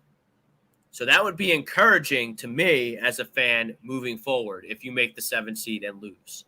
Especially when it's the 2 seed. So you're probably going to be playing the Buccaneers, Arizona or Tampa. Or Arizona. And you're going to lose unless a miracle happens. And I get that. But if you get to the playoffs with one of these quarterbacks, that tells me if you have the New England Patriots type offseason that I suggested at the top of the show, you're going to be a contender next year. Not just for the NFC East, but for the goddamn Super Bowl. So I don't think that any quarterback we have on this team right now can get us. But how do you know in Gardner Minshew? You already told us that you know what Jalen Hurts is. How do you know in Gardner Minshew? How you many don't Jacksonville even want to games try did we to make watch? the playoffs. You'd rather lose. How many Jacksonville Jaguar games have we watched? It's Gardner Minshew. I watched. Gardner Minshew. The only thing we've heard is that he's the man, the myth, the legend. He's literally like this is a legend that we've never seen. This is glorifying bums. How is he a glorified bum? He had nothing with Jacksonville, and he had an equivalent winning percentage than what Jalen Hurts has. Jalen Hurts has the best offensive line in football. Whatever quarterback you want to put in, whether it's Gardner Minshew or Jalen Hurts, if they play well enough to get you the 7 seed, like, you're not encouraged by that if if you shore up your defense, if you get another wide receiver in here, that you can be a legitimate contender in 2022. Yeah. You're just going to discount, like, you don't want to even touch that. I want to touch that. Either way, at the end of the day, none of these quarterbacks are your franchise quarterbacks. So I don't care. It's not what I asked you. Stop dodging my question. I don't care if we don't make the playoffs. None of these guys are. None of these quarterbacks. You're not answering it. Why are you dodging the question? Why are you dodging the fake scenario that is just for fun? Like, why are you dodging it? Are you scared to be wrong? No, I'm wrong all the time. I don't give a fuck. Absolutely not. Okay, so if Jalen, whatever quarterback you want, whatever flavor quarterback fits your taste, whether it's Gardner or Jalen Hurts, if they play well enough the rest of the season to get you the 7 seed, are you not encouraged by that to where if you have a New England Patriots type offseason, like I suggested at the top of the show, that you can contend in 2022 with either Gardner Minshew or Jalen Hurts? Say what you want about Jalen Hurts. If he gets you to the playoffs, he's my starter next year. If Gardner Minshew plays lights out down the stretch, and he helps me make the playoffs, he's my starter next year. Honestly, yeah. I'm not shopping for a quarterback. I'm not encouraged if any of these guys do it. I'm still not encouraged. Yeah, but I'm just still not. All right, how about this? You had the worst. You're playing the easiest schedule in the goddamn fucking league. Okay, you play who's in front of you, so I don't want to hear that. And the quarterback that you're advocating for to play these last 4 games were the ones that got you to this record with their last place schedule. So are you trying to say that if you had Gardner Minshew playing this whole season, it would have been a lot different? We would be 7-5. No, I think you win the Niners game. You win the Niners game and you win the Giants game. You're 7-5. Actually, right. If you win the Niners game, you're still at the same you're spot. 8-5. You're 8-5 actually. You'll still end up as the 8th seed or the 6th seed rather. So you still have 3 first-round draft picks, Ev. It'd be different if you just have 1 draft pick and you're scared to draft at 20, but you have 3 first-round picks. You can mess around. You're probably going to get one of those picks wrong. I don't understand why you're scared of success. Mr. Pessimism. That's why. All right. This is exactly my point. Mac Jones, the Patriots way, where they just built the entire roster. How much better do you think Mac Jones is than Jalen Hurts and Gardner Minshew? Do you think he's that much better? No.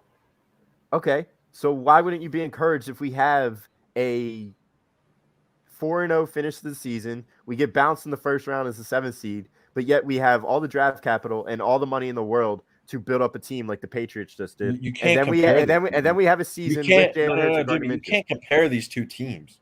I know Nick that. Sirianni. One has the best goddamn head coach probably of all time. Peace out there. A way more competent GM who knows how to draft. All right, but this is just a pipe dream. Harry. Huh? This is just a pipe dream. Dude drafted you have Tom 3 Brady. first-round picks. Dude drafted Tom Brady, Jimmy. You can't say that. You can't compare these 2 at all. So what is your end game here? What is the end game for the Eagles? We turn into the Jets? Is that what you're thinking? No. So then what's your thinking then? My thinking is that if we make the playoffs, nothing's going to come from this season either way. So then what I'm not going to be encouraged. I'm not encouraged of any of these quarterbacks going forward. You get no satisfaction of a fan watching a football game, a playoff game, no, featuring your football team team right over my head right there, the Philadelphia Eagles in January. That doesn't give you any sense of pride and accomplishment. Just give it one half of football, and then they get slaughtered. Then I'm just saying. Slaughtered. They've been the best rushing attack in the league. You could set the tone in that game. Time of possession wins football games. Winning in the trench, the trenches wins football games. It's the strength of our team, lose out man. for draft picks than watch your team in a playoff game. You were 2 picks away from getting CeeDee Lamb. That didn't answer my question. That's a good point. But probably would have drafted Reagor because you had Justin Jefferson right there. So that's a good point, but it doesn't matter. Each spot's gonna matter. That's all I'm saying. I don't care about honestly, it doesn't matter, Evan, because you traded up for Andre Dillard. A playoff appearance does not matter to me because I know that Jalen Hurts and Gardner Minshew aren't the fantasy. You're just gonna watch another disappointment in April. You're gonna watch another Andre Dillard or another Jalen Reagor or another Danny Watkins. Oh my God! Why wouldn't you take that disappointment out in a playoff game rather than the draft? I would love to. I would be ecstatic if the Eagles were in a playoff game this year. Ecstatic. 10-7. It's what I predicted. You predicted. You were close to that, Evan. I was 8-9. Is that what you did? I was 8-9. I was 8-9. Yep. Like, I didn't see a nice. There you go. Everybody wins. Jimmy wins his money line bet. I win my bet. Come on, fucking fire, baby. Let's go. It's a good day. How about that roll tide? What a joke that was. Alabama plus 6.5. Thank you. I had the money line. Thank you. I had the money line on that one.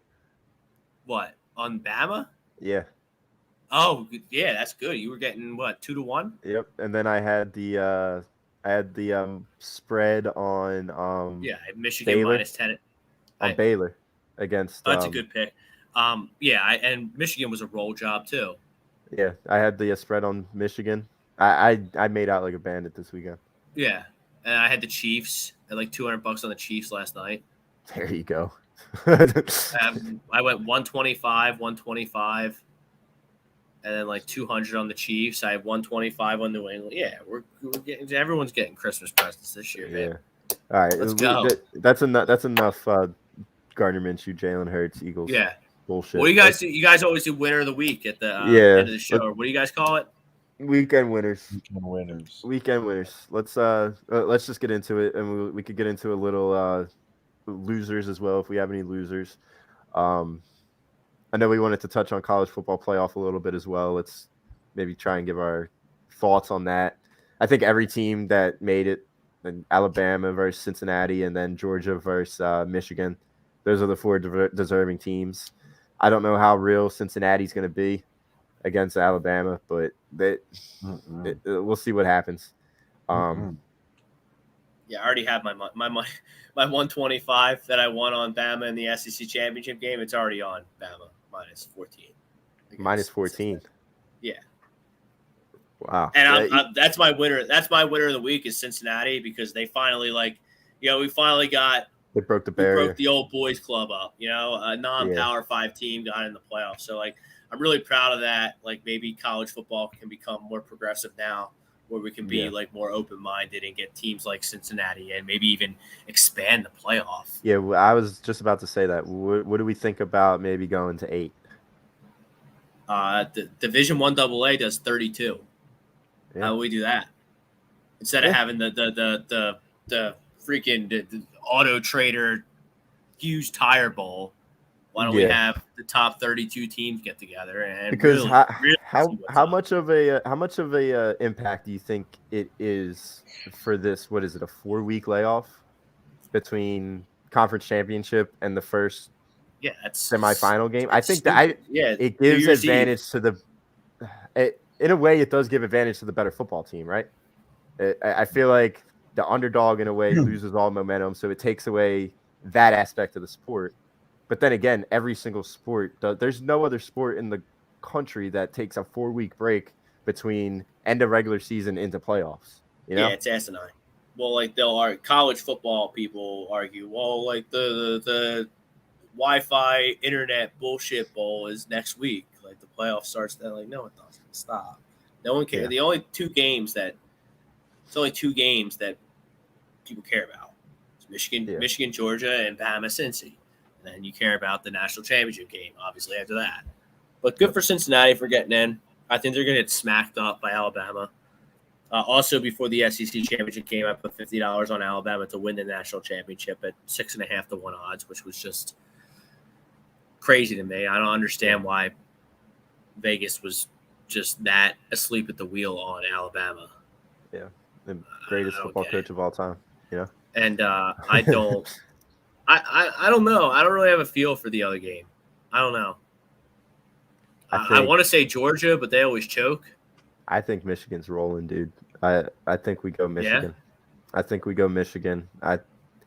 It's just something about Big Ten football where it's just hard-nosed. They made it out against Michigan State. They made it out against Ohio State. Made it out against all those powerhouses. Harbaugh always gets bent over by the SEC, though. That is true, but it's a different year for Harbaugh, right? He got past Ohio State. He finally got to a conference title game. I think their defense is unbelievable. And Aiden Hutchinson probably going to get the hardware at a Heisman Trophy winner. They'll never give it to him. Who else? Ever. Who is it going to be? Ever.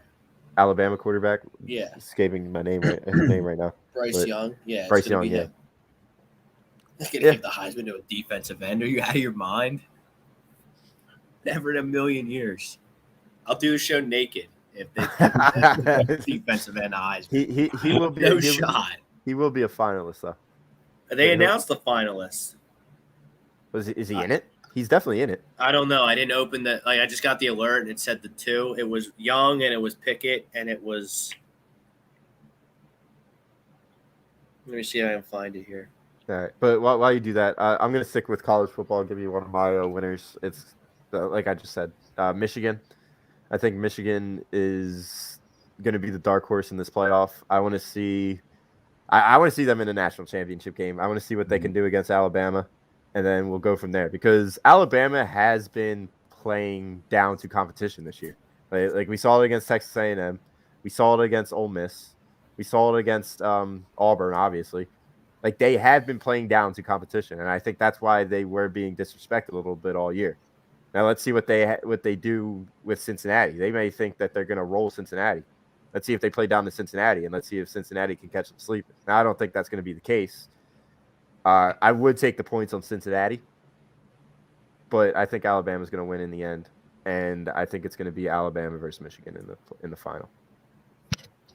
Aiden Hutchinson was a finalist, joining Bryce Young, C.J. Stroud from Ohio State, and Kenny Pickett from. Okay. All right. Let's see if Hutchinson captures it. Have you got who's your first winner this week? I'd probably have to say the Lions. I mean, they got their first win. Good one. And they helped us out dearly big by time. beating the Big Vikings. time. But I was pretty happy seeing Goff actually celebrate for once instead of throwing an interception or. It was fun to see Dan Campbell cry happy tears instead of sad tears. Actually smile. I think that's embarrassing. I mean, I'm sorry. That's embarrassing. I'd fire him on the spot. What, for crying at a press conference? Yeah. See ya. Sorry. Someone dies. Someone gets born and you cry, that's fine. If someone dies and you cry, that's fine. Weddings, something like a big emotional event like that, that's okay. Winning or losing a sporting event, you can't cry after that. I'm a UPS driver. What about Super Bowl? What about a Super Bowl? No, Super Bowl, maybe. No. Crying? A championship? You would crying? I'll be real with you. I lost the championship game before and I cried. Who else? Then you wouldn't. But I also was in high school. I don't know what it would be like if I was an adult. Hell yeah, bro. Was it in front of people or did you go home in the shower and cry? No, I fell on the grass and I started crying. You didn't see my face crying. I wiped the tears. When Kawhi hit the shot, I was bawling my damn eyes out for days. Neither of you, I guess, neither of you would fit on. Neither of you can be on my team then. I was fucking crying. Yeah, I guess. I mean, crying after No. Like, I'm a UPS driver. That's my job. Like, am I going to get back to the building? Like, oh, the route took me too long today. Oh, my God. Or if I do really good, like, oh, I'm just so emotional right now. Oh, my God. I finished the route so quick. I could get home earlier. I could go to happy hour. I'm just so like, no. No. Oh, you don't I also fucking want to add. cry over sports. I also want to add one person to the list. Don. You are a winner this week. Your Michigan team won, and the Lions won. You have a big week. Detroit Pistons still suck. The Red Wings still suck. I'm sorry, but you at least won those two things. He has Michigan football, though. Congratulations. Yep.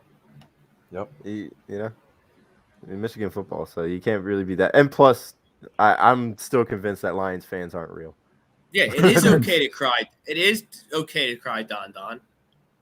But not over a sport. No. We lost the game. We tried our best, but we lost the game. What about when so hard go to bed. I agree with you when it came to Dan Campbell's situation, but when it comes to like championship games, I think it's okay to shed a tear because just all that emotion. You want to go in the shower or go home and cry yourself to sleep because you're not happy. You're allowed to have tears of joy. I'm fine. Right? You're going to publicly cry over a sporting event? No. How about tears of happiness? Sports is all emotions. Sports is all emotions. No. I mean, they are already trying to get rid of all the emotion in the sport with the taunting penalties. So if we want sports to become just emotionless, then bunch of robots. We're a bunch of robots watching. Oh yeah, you can have emotion without crying. John, I definitely cried after the Eagles Super Bowl. I started crying after the strip sack, but then like when the clock hit 0, I didn't cry at all. I was in shock, honestly. Yeah, do you not listen to me? I crushed Joel Embiid all the time, Don 19, for bawling his eyes out like a big pussy after Kawhi hit that shot. Yes, I do judge him. Maybe that's why the process didn't work. Like, maybe that's why we can't get over the hump. Honestly, yeah. I mean, ever since we saw him crying on national television. That. If Joe went into the trainer's room and cried because he lost and I didn't see it, it didn't happen, you know? You want to go do that, but you're going to cry on the court in front of 50,000 people and millions of people on TV? You're crying your eyes out? Not on my team. Nope. Can't have it. You're gone. I got one of my losers, and I think I got one more winner after, but I'm going to give a loser. And it's going to be this Philadelphia organization starts with Howie and Jeffrey for causing another quarterback controversy. They knew that this was going to happen. They had no choice this week. Yes, they did, because they said this was Jalen Hurts' year, right? But no, Jalen Hurts is hurt.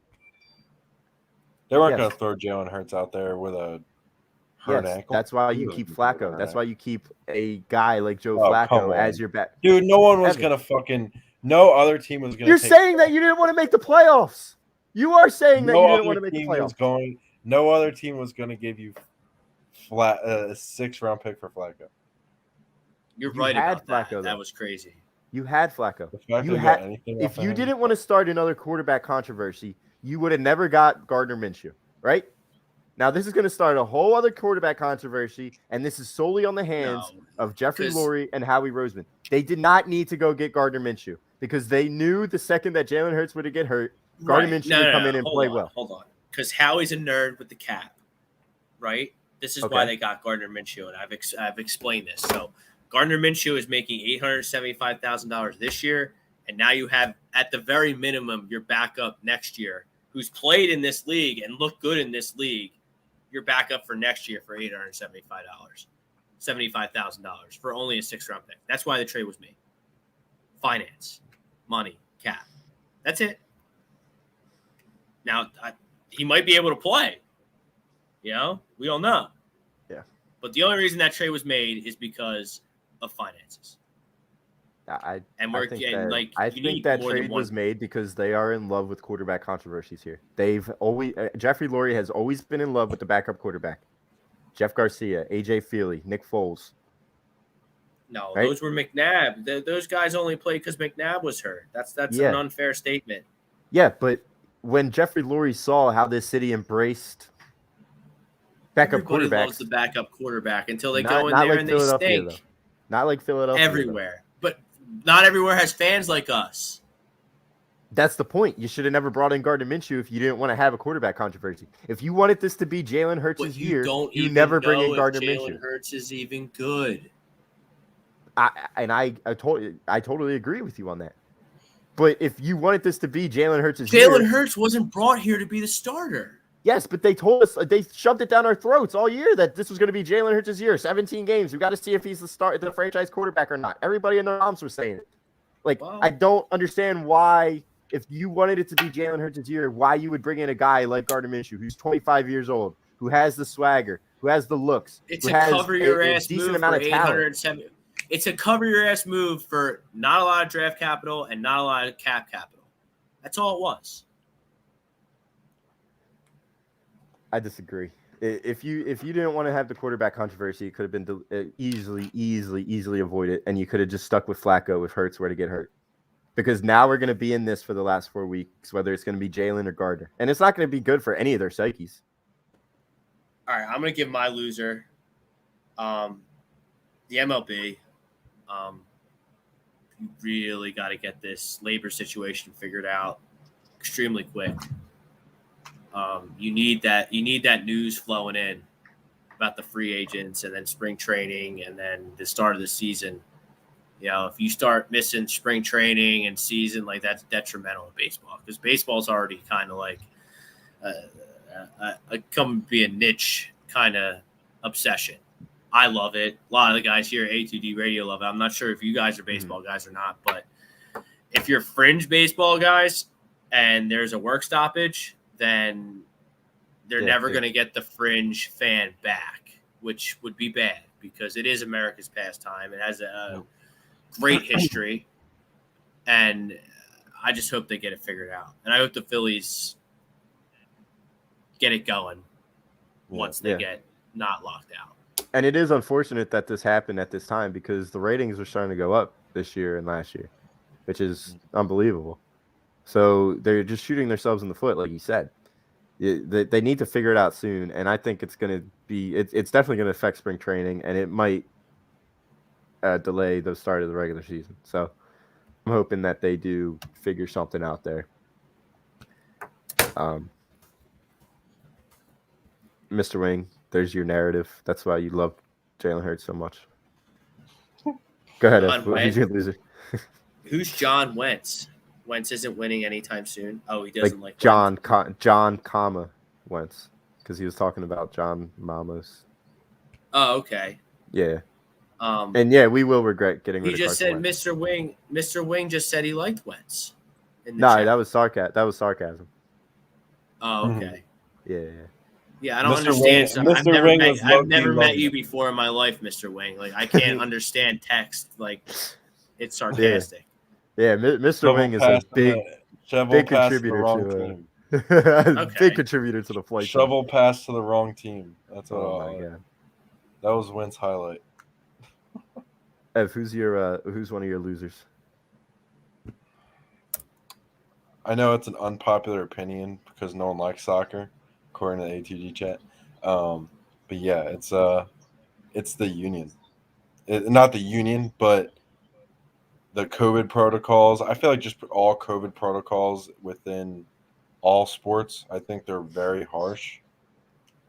But I mean, at the end of the day, they're trying to protect people. But Union were down 11 goddamn players, and they had to play a bunch of 16-year-olds. So yeah, that one hurt. They are officially part of the Philly curse because that one hurt. Yeah, it's unbelievable, these COVID protocols. The fact that I was almost about to drop like $100 for a ticket just to see it. Good thing I didn't. Yeah. And like I don't understand the COVID protocols because like LeBron, he like tested positive, and like he missed like a day, and then they said he could come back. And Joe was out for like 2 weeks. It's whatever will boost your ratings. I mean, the New York team, they have a bigger fan base and all that. It's just the high market players, the high market teams always benefit from stuff like this.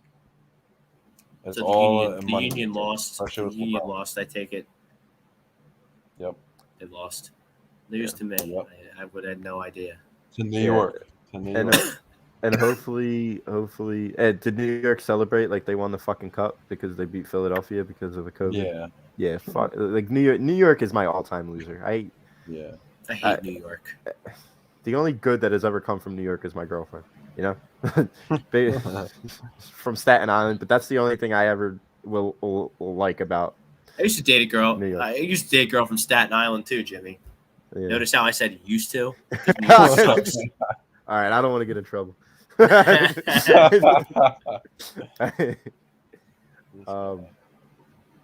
Yeah, I mean, I'm waiting for counting down the days until COVID protocols can go out the window. They're just gonna make up a new variant. When this one variant goes away, there'll be a new variant. Yeah, I don't want to get political on the Phlite Zone, but the bottom line is you got stadiums that are filled tens of thousands of people, 100,000 people every freaking outing to make the money.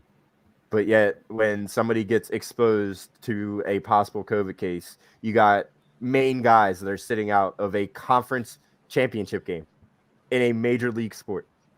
Something needs to be fixed about that. And I don't know if it's because guys are unvaccinated or vaccinated. They were all vaccinated. Something needs to be fixed about it. And the fact that we're questioning whether LeBron is vaccinated or not too. That just makes it all worse. I'm done. It's just hypocritical. It is. That's all we have to put it at. It is. All right. That's what money making business. Yeah. All right, boys.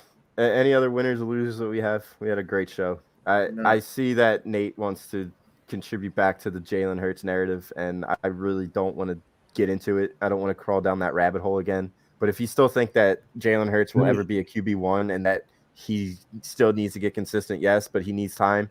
You don't get all this time in the NFL, especially in a big market like this, especially in a market where the owner loves to pass the ball, right?